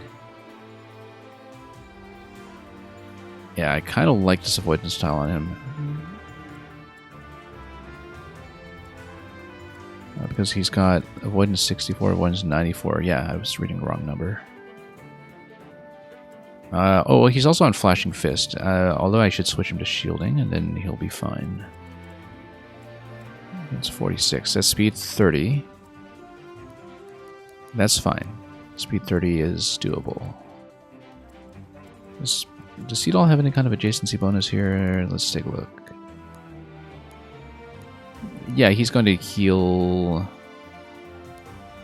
Oh, no. No, he's not. Let's see. Recover 10% of max HP. Yeah, okay. No, we'll park him here. And because of that 1 point that I got from leveling up, I do not get to use Chain Guard anymore, which is just one of those little nuisances. Okay, what do we have left? We have Marin and Roy. I feel like we park Marin on top of the tile here. Now, pillars and water are going to cancel each other out, so that doesn't really help. But Thoron hits for 50, Meteor hits for 45.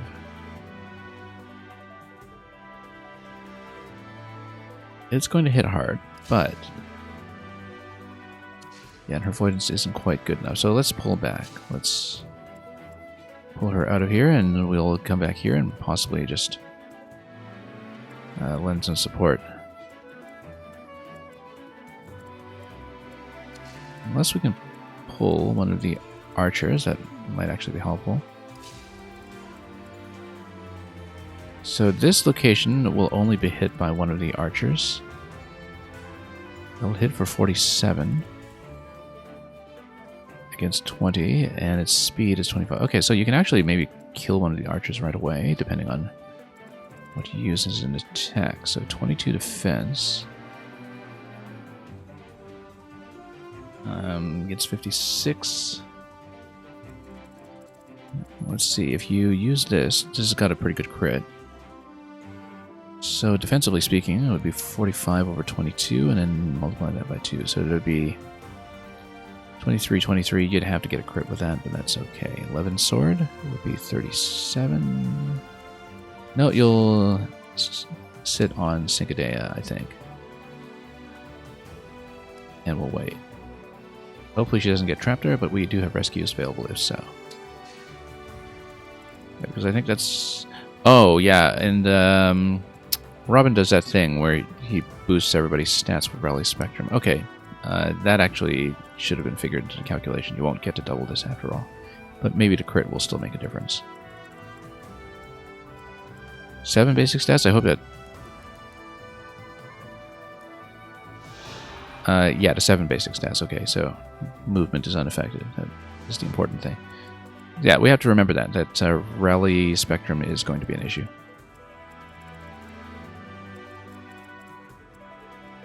Alright. Let's see what's going to happen. We should move Ike into position. And start getting ready for the oncoming attack, even though magic damage might be a little bit intense.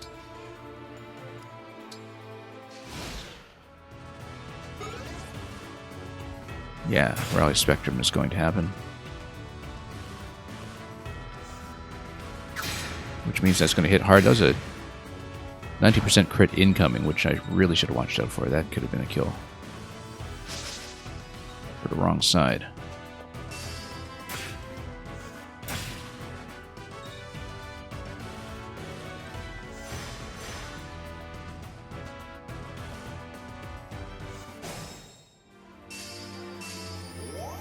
Okay.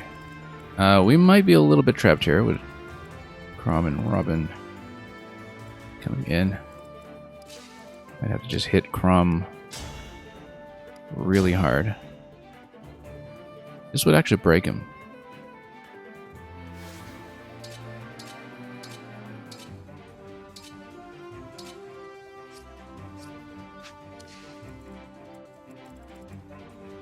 Ivy and Corin do not have their power this turn, which is bad. Because now would be a great time to get the immobilization attack, which I don't have at the moment.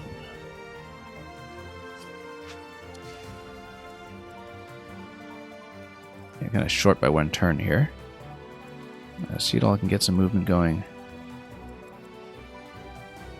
Yeah, we gotta lock down some of these guys.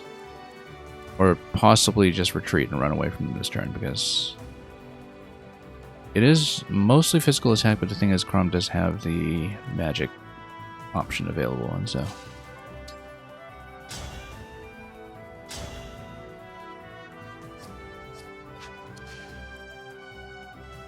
Yeah, I'm way out of position for this stuff.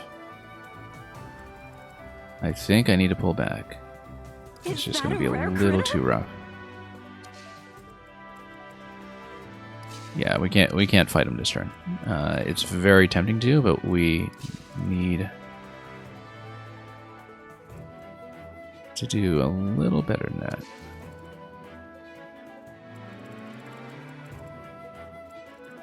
And also, how many turns does Rally Spectrum last? 1 turn. Yeah, we need to let everything wear off with Rally Spectrum before we actually fight directly. And Robin might just come up and chase and do another Rally Spectrum anyway. We'll just need to be aware of that.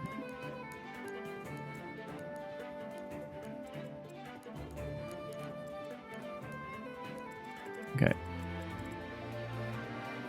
Getting kind of surrounded back here too. Let's just group up. And a couple of characters need to refill on some orbs. In fact, if Vale goes here, that potentially solves a lot of problems, because then she gets refreshed. In fact, she could even hit in this location and then canter over, except I'd be a little worried about the water in this location.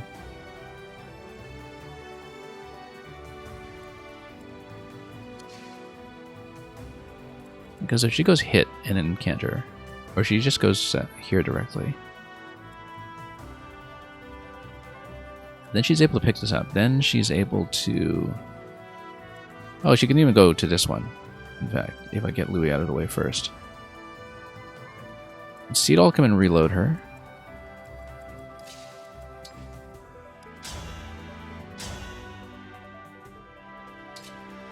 You can break Chrom a couple times over. Now, the problem is that these guys would still be alive and kicking. Yeah, I have to back up. However, if we get them in close enough, then I can still use Louis' ability. Drop Ether on it, potentially. I definitely don't want to be facing Chrom head-on, though. Let's go Silence. But Silence doesn't affect 11 swords, so never mind. Yeah. The thing I really needed to have happen this turn was to have Ivy be able to load up on an orb, so she'd be able to get a freeze power again. But failing that, we'll be able to go with maybe Thoron and then... actually, can I just kill this? Not quite. Yeah, we can, but it's going to be a bit rough. And it also doesn't get me close enough to go up here. But if I can take out the meteor this turn, that would help. Because then I have a bit more space to work with. However, given that you just need to focus down the boss, maybe that is a little bit frivolous. We don't really need to do that. So anyway, let's figure out what all this nonsense is.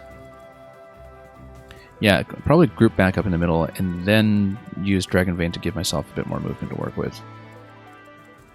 And we'll... Yeah, Yas's turn is Soren. She can definitely use bolting, perhaps. But... Where's Seedall? He's over here. If I use Chloe to basically snipe with a killer lance, then yeah, we bunch her back up here.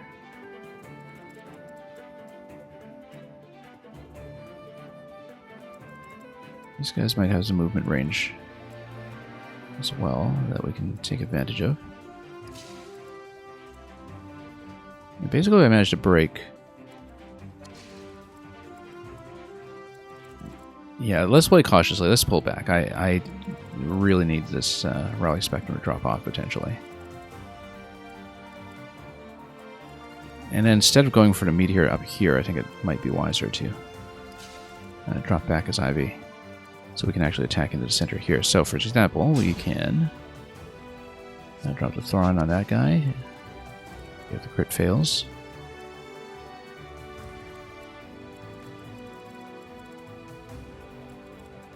Yeah, we have to hang back.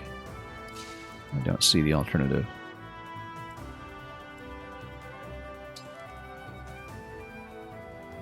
Or we use Roy's fire to slow everybody down. And if we do that, then we can use the idea that I had with Veil plus Seedall to reload everybody in this location. So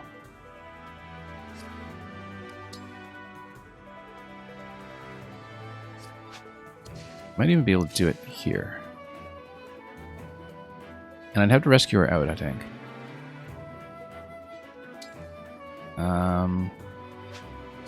And regardless, that doesn't do quite enough to slow down Chrom. But let's see if we go engage. Our time has come.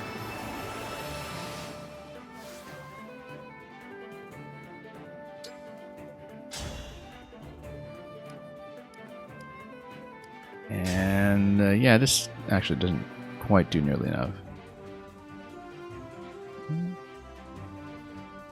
Would have been nice to do side damage to the other ones. Also, you would want to do as much damage to the monks as you can now so you don't have to deal with chain guard.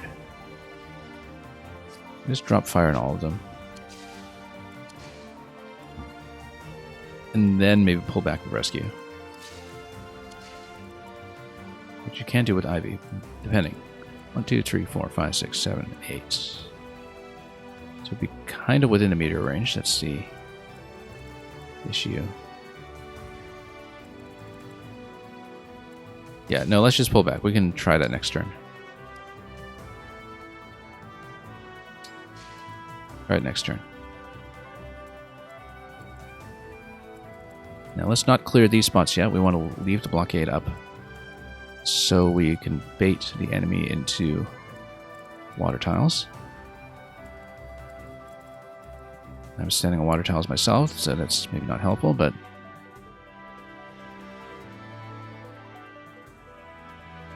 the idea here will be to go Killer Lance or Brave Lance. Brave Lance will do it. Hungry for more! And they lived happily ever after. Then we group up. Vale needs to come here and stop. Then Sigurd is able to... Actually, she can go... Yeah, no, she has to go to that one. Sigurd can go engage, because we'll be done within 3 turns. We can burn this movement now. Reload her, pull back. Then Vale also pulls back. But the important thing is that she gets to power up and running, because that's urgently necessary. Ivy can snipe the meteor, but I'm, of course, a little concerned about her being a little bit trapped.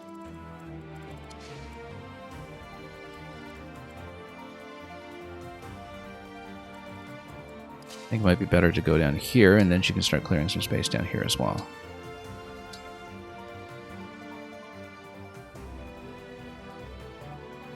And yeah, let's do that. Not that she benefits from the healing tile, I think. Yeah, because the center of the healing tile, she doesn't actually benefit from that. Which is why you can't just use it as a self-heal. John and Erica can continue to stand here. I think they can just tank more damage. And nobody will blink an eye at that. Indeed, they can even... Except I won't have access to Seed All, so I do need to figure this out. Maybe get them down here. We can nuke this guy, which we can. Then we get John to nuke this guy.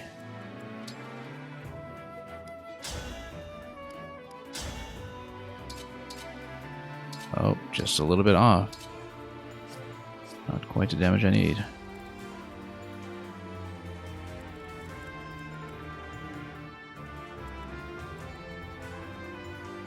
Yeah, Swordmaster, unfortunately.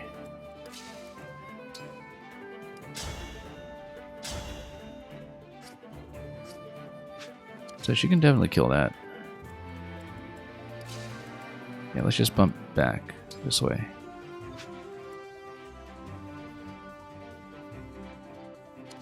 In fact, if Senol gets repositioned up here, then he's within range to refresh Vale.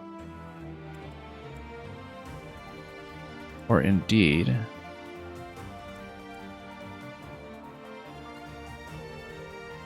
if we use reposition on her here... No, we can't. Alright. Alright, let's go reposition on her. Then...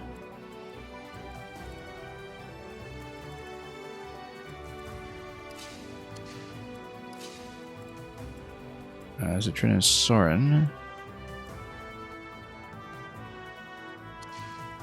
Let's see how many points off we are in damage, because Jason's debuff might fix this once again. Or Engage might also fix this. Yeah, Engage would.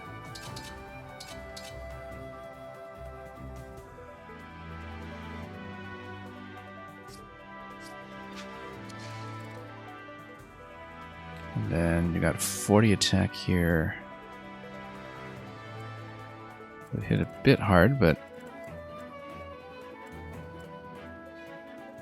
the idea would be pretty sound, I think. You basically go like this.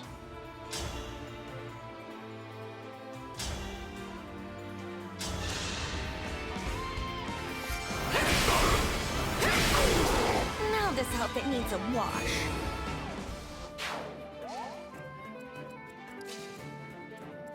Oh, my positioning's off. That didn't work. I was hoping I could go down here. Okay, we need to rethink this.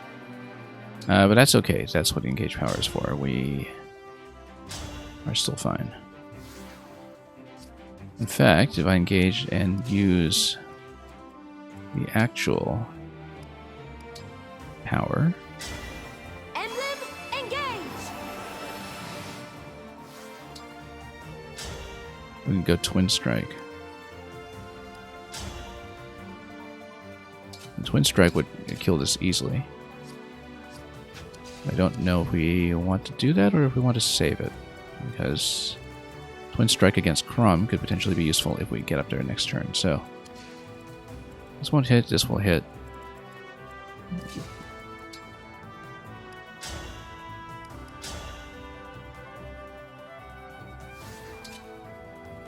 Yeah, we'd need to go like this. And it would heal up, so we're fine. Why do we repeat our mistakes?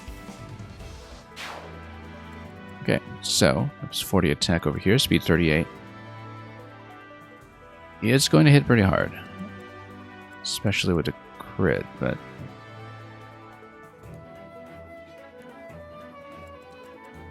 Or, not the crit, rather, but with the -5 from Jean. That's kind of balanced out, though, by Erica's ability, so...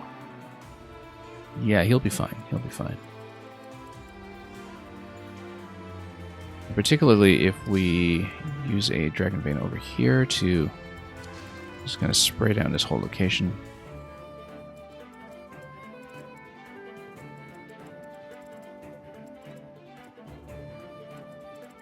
Although, speaking of spraying down locations, we probably just want to do that up here instead.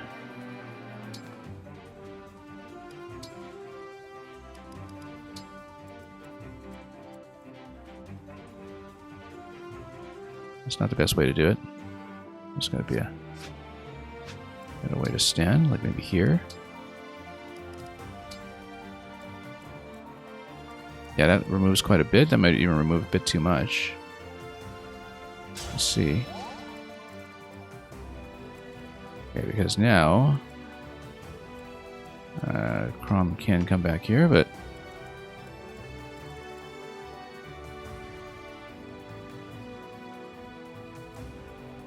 yeah, because Vale would then wind up within range, wouldn't she? No, because you just reload her and then you pull back out. Okay, so we're going to dip in.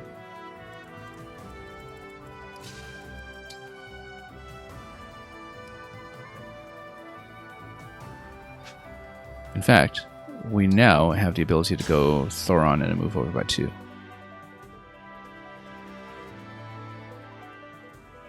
He'll heal up anyway, I think. But then that would burn 1 move from the other units up top, so I think this should actually work.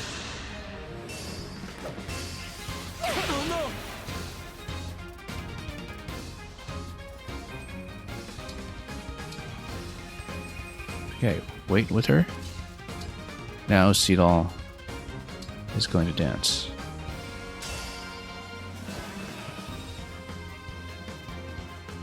And pull back.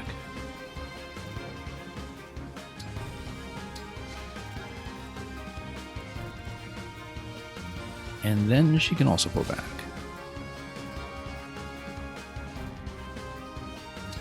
And then we should have a nice little kill box from Chrom on the next turn.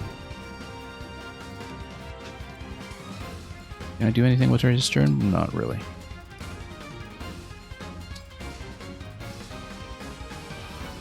Anna and Hector, they're going to be within range of somebody, unless I... Yeah, they're going to get hit by the meteor, actually, so I need to get out over this way. They're a little out of position. Okay, very out of position. Rally Spectrum is not going to affect Chrom this time, which is good. It will affect the other ones, but Chrom is well out of range for that. There will be heal, but it will be incomplete. That's fine. Okay, now we'll create the kill box and nuke everything. Should be able to do it. Marin might even be able to drop fire on everybody. Although perhaps that's not going to be as useful Emblem, engage! as just attacking it directly with her weapon.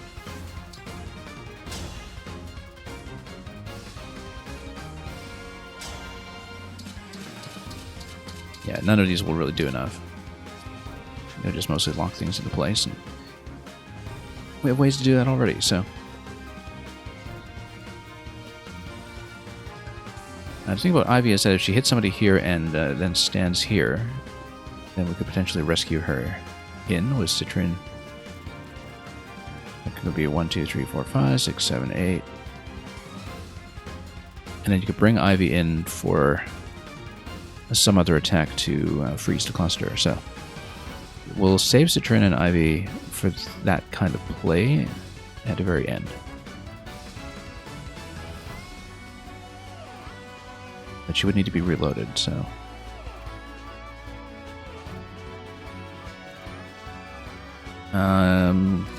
Also, Dragon Vein could potentially be useful. Let's take a look.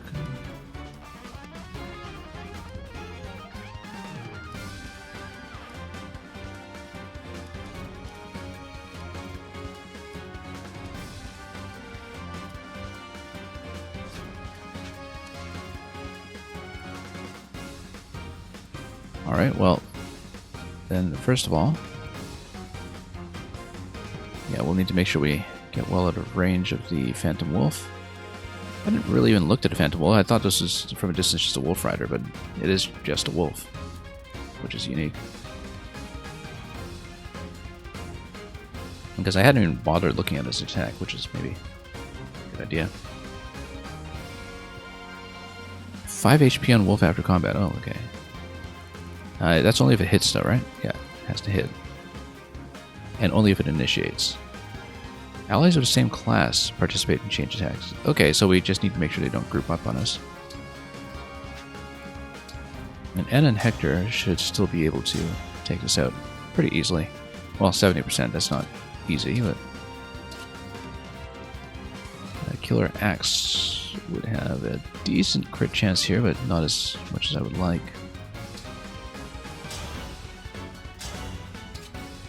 Killer Bow, yeah, these are fast units. We need to be pretty careful around them. It's a crit 16 against her if we used a Brave Axe. So we'll probably not do that. We might use the Killer Axe, and if it crits, it crits. In fact, with Hector... Yeah, I can't risk the Brave Axe. It's too much of a problem. Killer Axe has got to be the way to go. But that's assuming she's not going to do anything useful for me up here, which she's way out of range, so.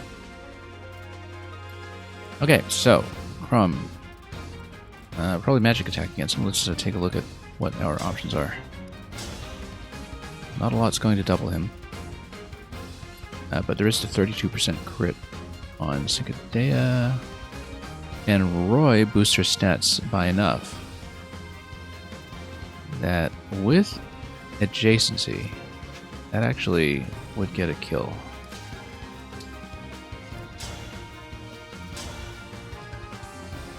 Yeah, we have to be aware of the dragon effectiveness from the Falcon here. That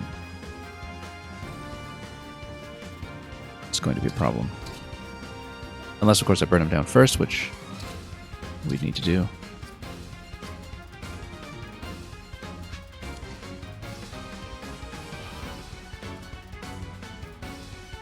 Yeah, in that case, I think Marin definitely does have a chance to get an attack up here, and would mostly just use my avatar as a buff machine.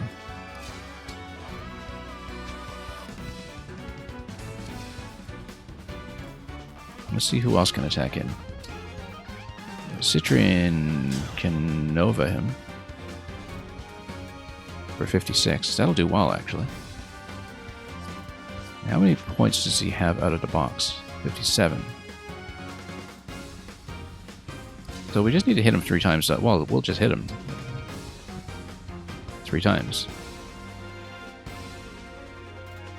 And between that and Marin, I'm actually going to be okay. So we'll stand here. Right here. I'm going to use Dragon Vein to...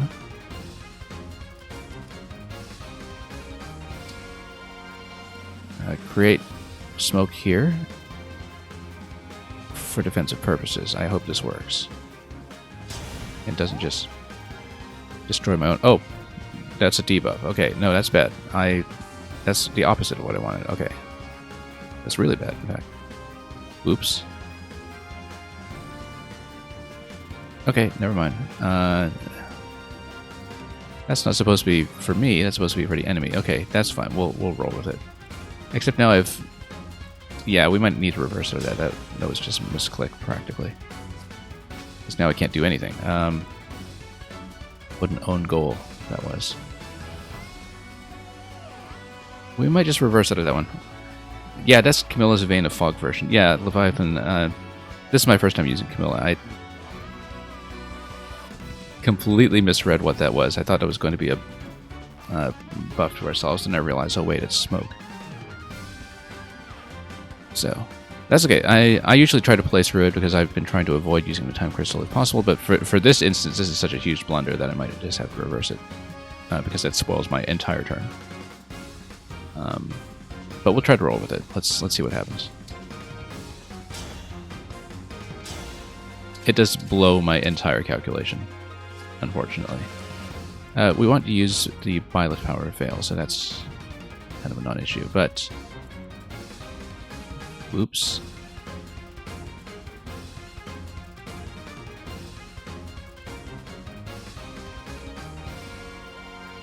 Okay, so what are we going to do here then? You're currently on your maddening run, trying not to finish it. I see.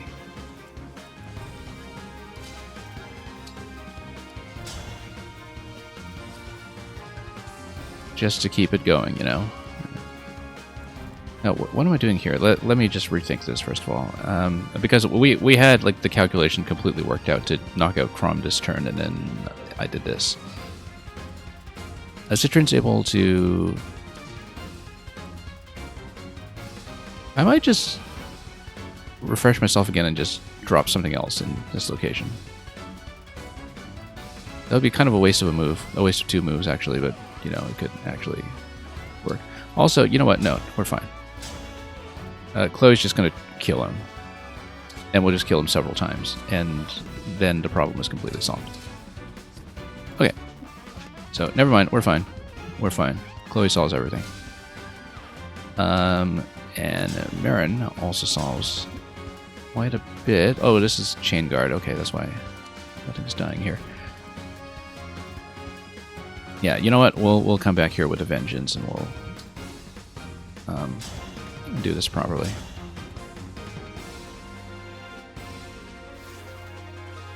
Okay, 40 on that.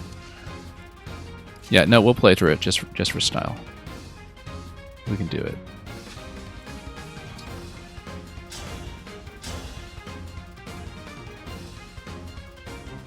And yeah, then we move her over a space. We use Seedall against her, or with her rather. And where is Veil in all of this? Yeah, because we're going to create the quad basically to just refresh everybody. Somebody needs to peel the Chain Guard, but we can do that. Probably, in fact, the best way to peel the Chain Guard might actually just be to use Marin. Like, she's got a crit over here. 40% crit. either way, it's going to peel the guard, and yeah, the only thing is I don't necessarily want to stand there. I might want to take out Chrom first, but we'll figure out the calculation from scratch. Where can Vale go now that I've blocked off this whole location? She's got to stand pretty much here. And then reload like 4. So anyway, let's attack. Let's do it.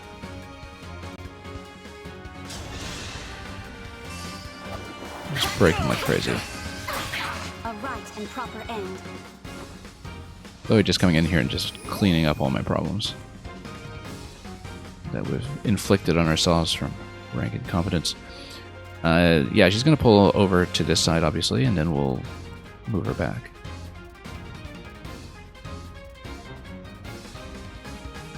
Because then we can refresh her with Seagull. Actually, no, she'll just stand here. And Seagull pulls back 1 spot. Then we kill again, then we kill again.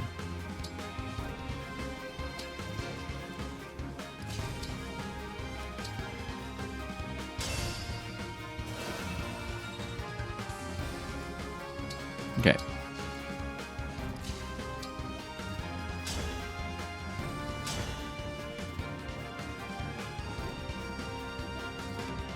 And then we'll probably move Marin.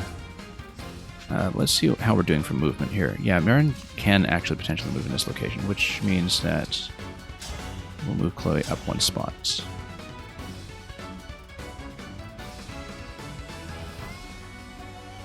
Oh yeah, I totally miscalculated that too. Okay, never mind. But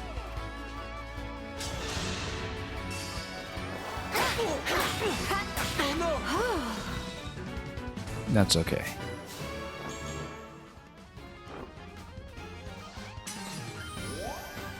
And we'll just burn them down again and again. Yeah, so somebody's got to peel the chain guard first. If Marin drops fire on everybody, that's going to work, but might not be the best way to do it. Vale can come up, Louis can come up. Louis should probably come up to this location, in fact, and brute force this down, perhaps. And just blow the chain guard anyway. Actually, I like that. We'll keep Chloe in this location. Louis is going to come up here. And go... Okay, it's completely guarded, so that's not going to help. We do need to break the guard. There is a double attack that she can do here, but she'll take way too much damage in return. Plus 19% crit, that's... Yeah, 40% chance of just killing it outright, but not before we take tons of damage, so we're not doing it that way.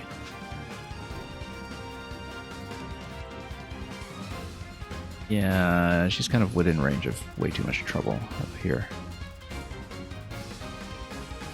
So we need to break the guard somehow. We're eventually going to come in here and reload 4 units, but bolting would work here.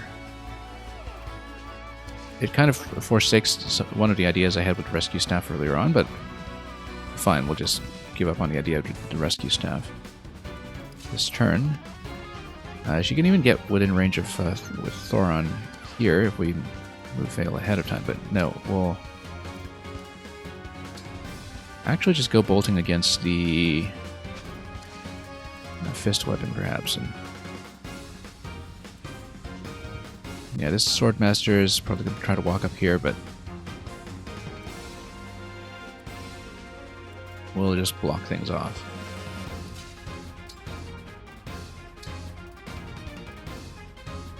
Like if we go bolting, that would peel the chain guard.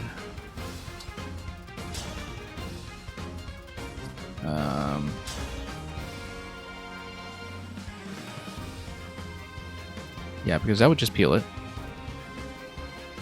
Let's just go with it, actually. We would solve a lot of problems just by doing that. Louis and Ike come up here.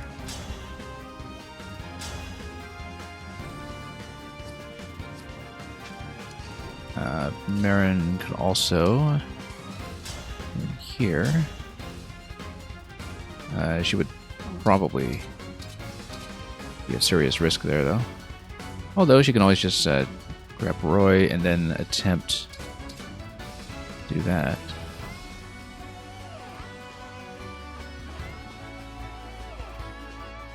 That might help. And then we know that she'd be able to probably kill the next one after that. The problem is that Louis is kind of out of position. I think it's better to use Louis for this. If we can. However, we can just do this and take it out.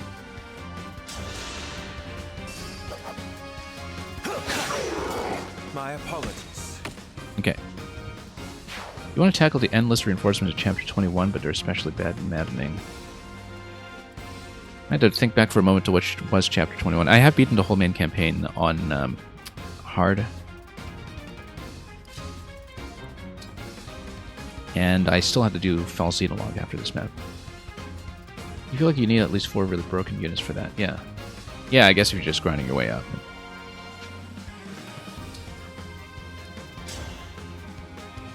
I hope I can find a time to do a maddening run at some point, because I really do enjoy the advanced mechanics in this game, and, you know, there does come a point where, like, hard difficulty kind of peaked for me when I was attempting, I think, Lynn's Paralogue right when it opened up. And then, you know, the Emblem Paralogues, I had 1 or 2 that I couldn't quite clear absolutely 100% in terms of grabbing all the loot, because I was just so short on emblems on my side.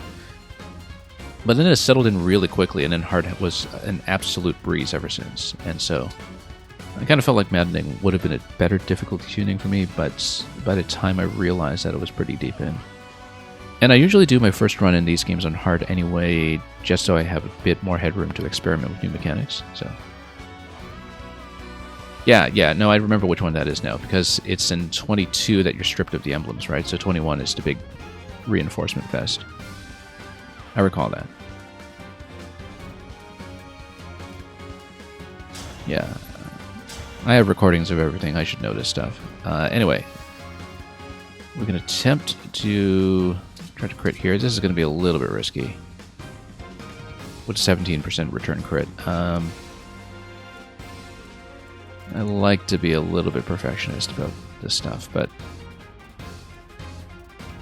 we'll come over here. Avoidance would be a little damage back here. Of course, the Swordmaster would actually still be a bit limited. Right? Or not. Gotta mark this guy. I gotta mark only this guy. Hang on. I have to check a few things here. Okay, so he actually can't hit anything up there, which is great, because it means that Jean can just hit this and be perfectly fine. As long as I survive the next hit coming from this guy, which I should. Probably want to get off of Flashing Fist if I'm doing that.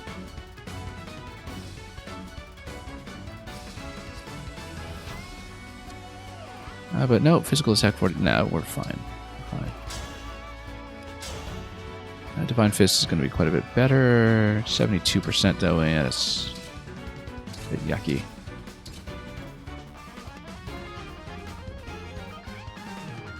But we can do it. It barely hits me in return, so.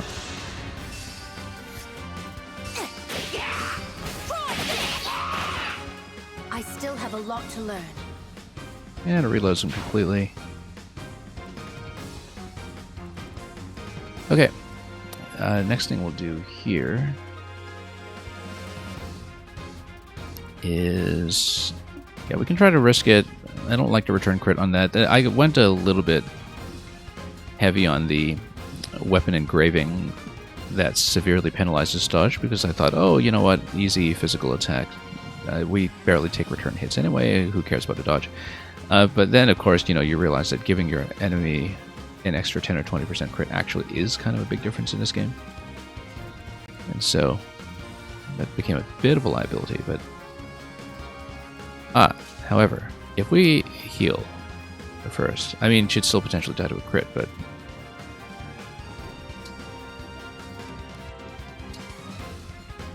That is actually the idea.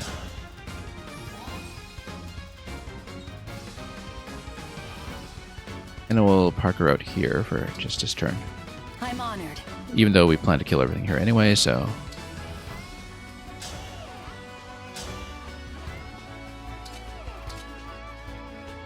And it doesn't matter if I use Roy or not here. I don't think. If I get hit with a crit anyway, I'm dead. So, 19%, do we want to gamble on this? It'll be funny.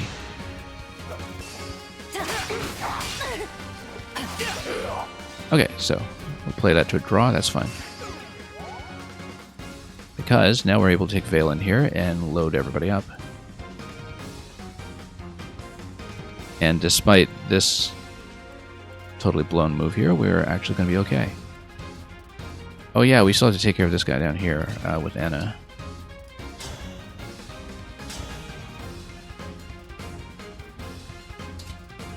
Probably just used a killer axe for one hit. If I get hit in return, I think I'm still fine, apart from the HP pool issue. Yeah, we're fine. 60% of landing it. Now we will.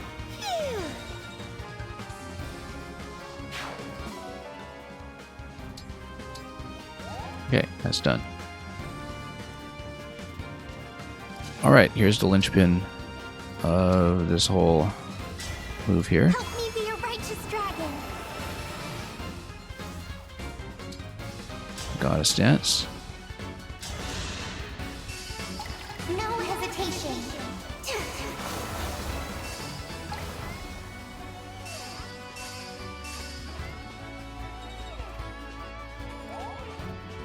And possibly we'll need to carve another path here again. But Cedal and Sigurd are actually able to run over here and grab Ivy. If we grab Ivy, Ivy is potentially able to free some units. I think 1, 2, 3, 4, 5, 6. She's out of range for Thoron, but we'll make do with something. Also, because of our self-imposed movement restriction here, Vale has nowhere to go. She's just going to stay in place. Now we're going to see what we can do to potentially lock down Robin. Actually, we can mob Robin now, then we just win the map. And well, we still have to kill Chrom, obviously. But we take this guy out, we kill Chrom from above, and then we try to make a similar move on Robin, perhaps. Because if we take a look at Marin here, she's actually able to get very close to the kill. And with Roy, she would be able to do it. As long as, once again, she doesn't take the return crit. Actually, no, she won't take the return crit because we're guaranteed the one hit. Which means we're actually guaranteed the win. Because Sigurd can reload her, Cedal and Sigurd rather can reload her, and we know that Chloe will get the kill on Chrom. So everything else is just gravy. We can just win.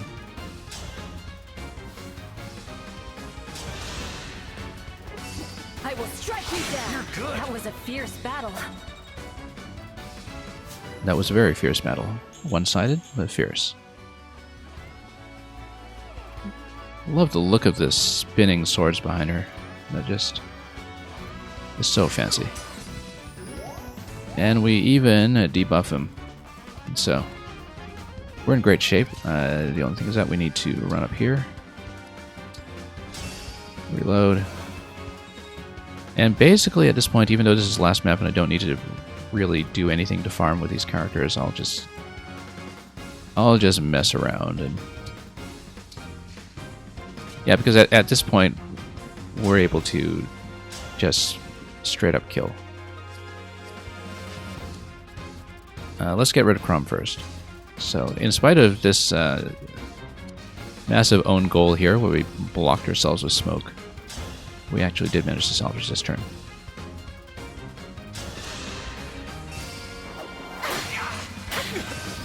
To be defeated here. So yeah, we can just win.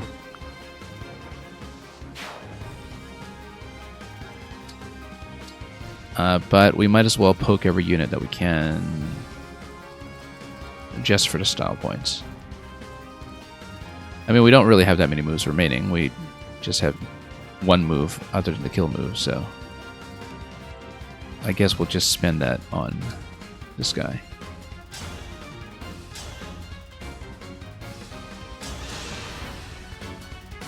I won't falter.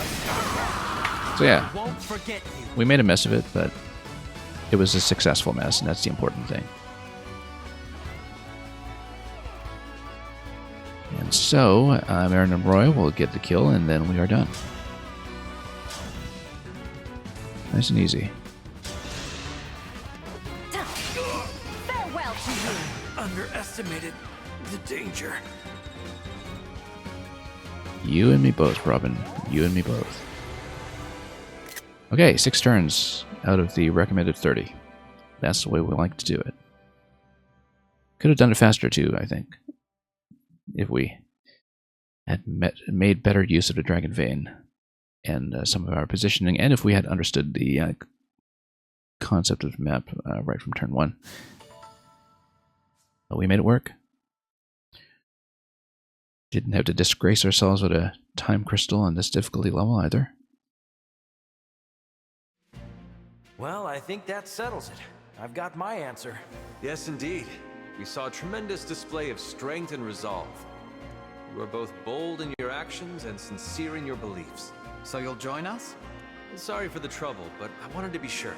Let's join forces and usher this world toward an era of peace. Thank you, Emblem Chrom.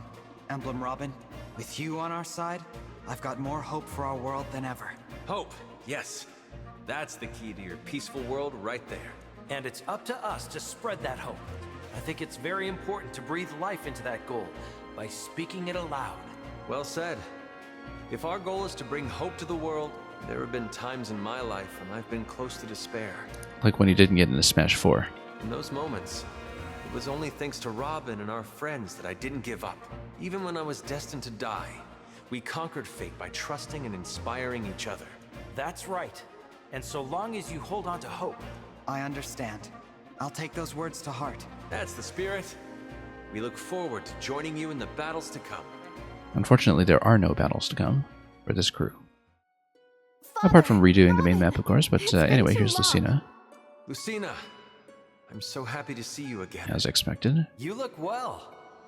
And you've become an emblem just like us. Chrom does almost nothing but worry about you. We weren't going to discuss that in front of her. You really worry We'll that travel much? through time and space and dimensions, Of course I do. and Dad will be I'm your dead. father. But now that we're together again, I can finally rest easy. It does feel as if a huge weight has been lifted off my shoulders. Now we can fight side by side again, like we did in Elise. Nothing would make me happier. Together, we'll make this world a better place. Together. Okay, so Emblem, Chrom, and Robin. I mean, I barely got a grip on some of the other multiple emblems like Erica and Ephraim, and for that matter, the Three Houses Lords, but we'll see how this works. Surprise attack. Yeah, this would be interesting on somebody very avoidance-based, like Yunaka, for instance. Because basically should be an avoidance tank anyhow, once we get her leveled up. And Levin Sword, of course. Probably with a Giga Levin Sword as its final form. So yeah, she's... well, he gets a Levin Sword right out of the box. And... that's what the other half does. That's just an engaged skill. Here it is. Giga Levin Sword is to skill. Okay, so the Levin Sword is just a standard weapon, plus the other ones that we could load them up with.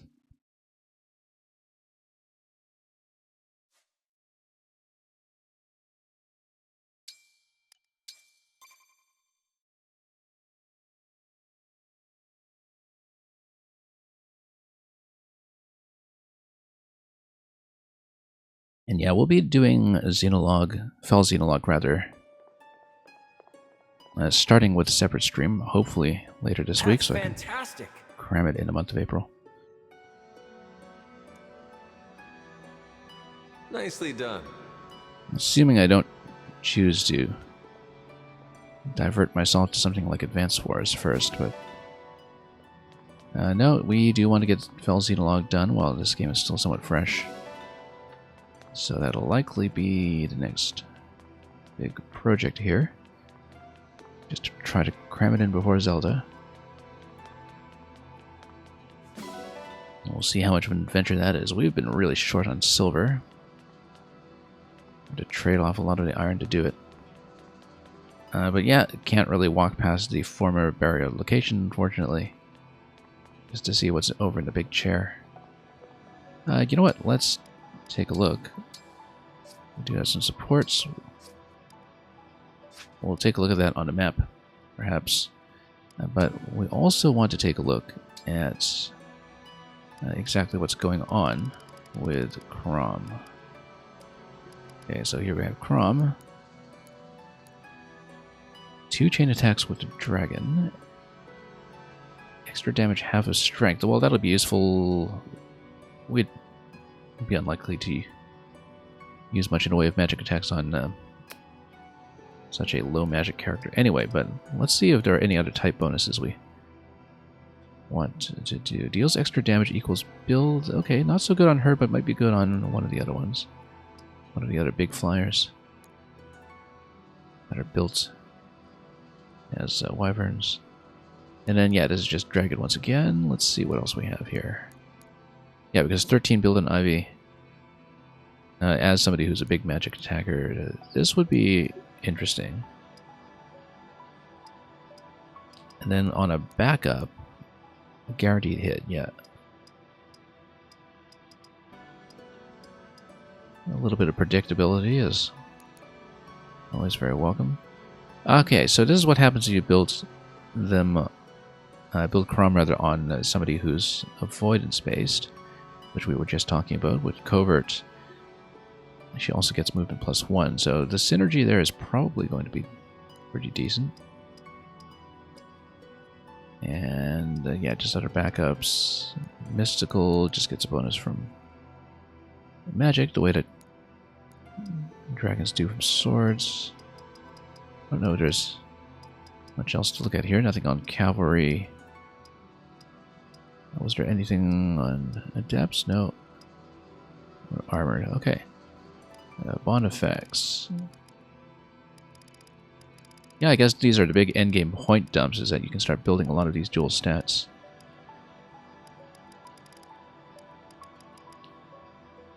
Realistically, I don't know how interesting it'll be to just continue leveling up this party on these skirmish maps. I think for the most part we're pretty much done with this crew. Sword Guard. Yeah, that synergizes pretty well here. But let's get out of here.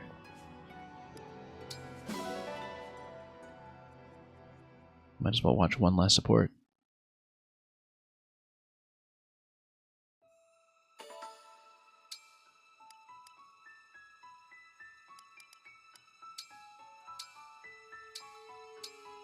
And we really haven't been doing any skirmishes on stream, so as far as streaming content goes, I think we're done with the main party. It's just going to be Fel Xenologue from this point out.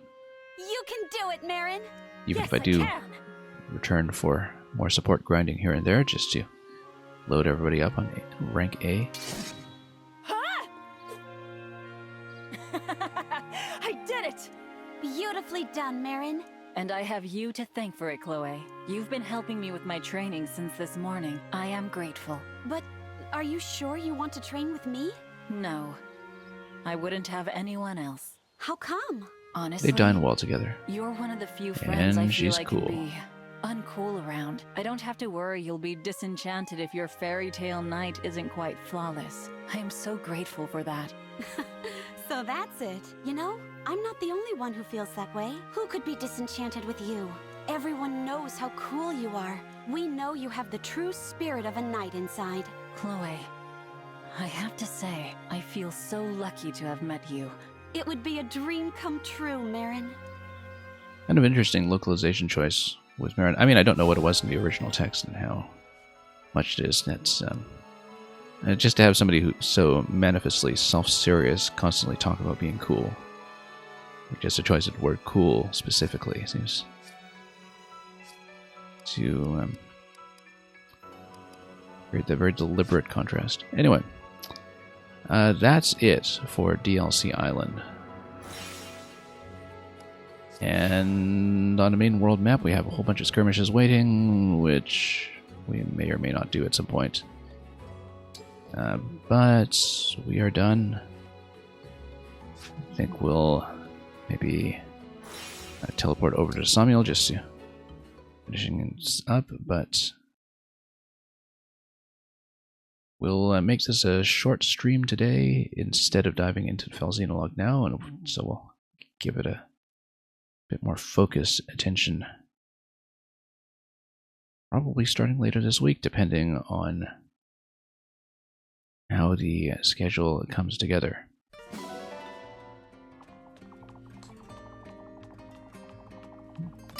So yeah, we're in pretty good shape.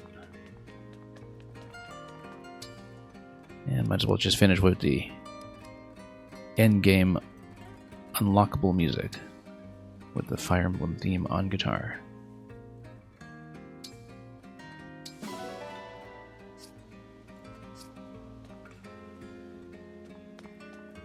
And we don't quite have enough cash on this file to be doing any additional level 5 donations just to see what's there. We'll possibly have to just sell off a lot of junk weapons to get there, but you know, we can deal with that later.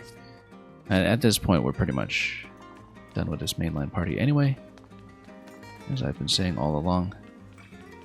So I think it is time to just kind of say goodbye to it for now.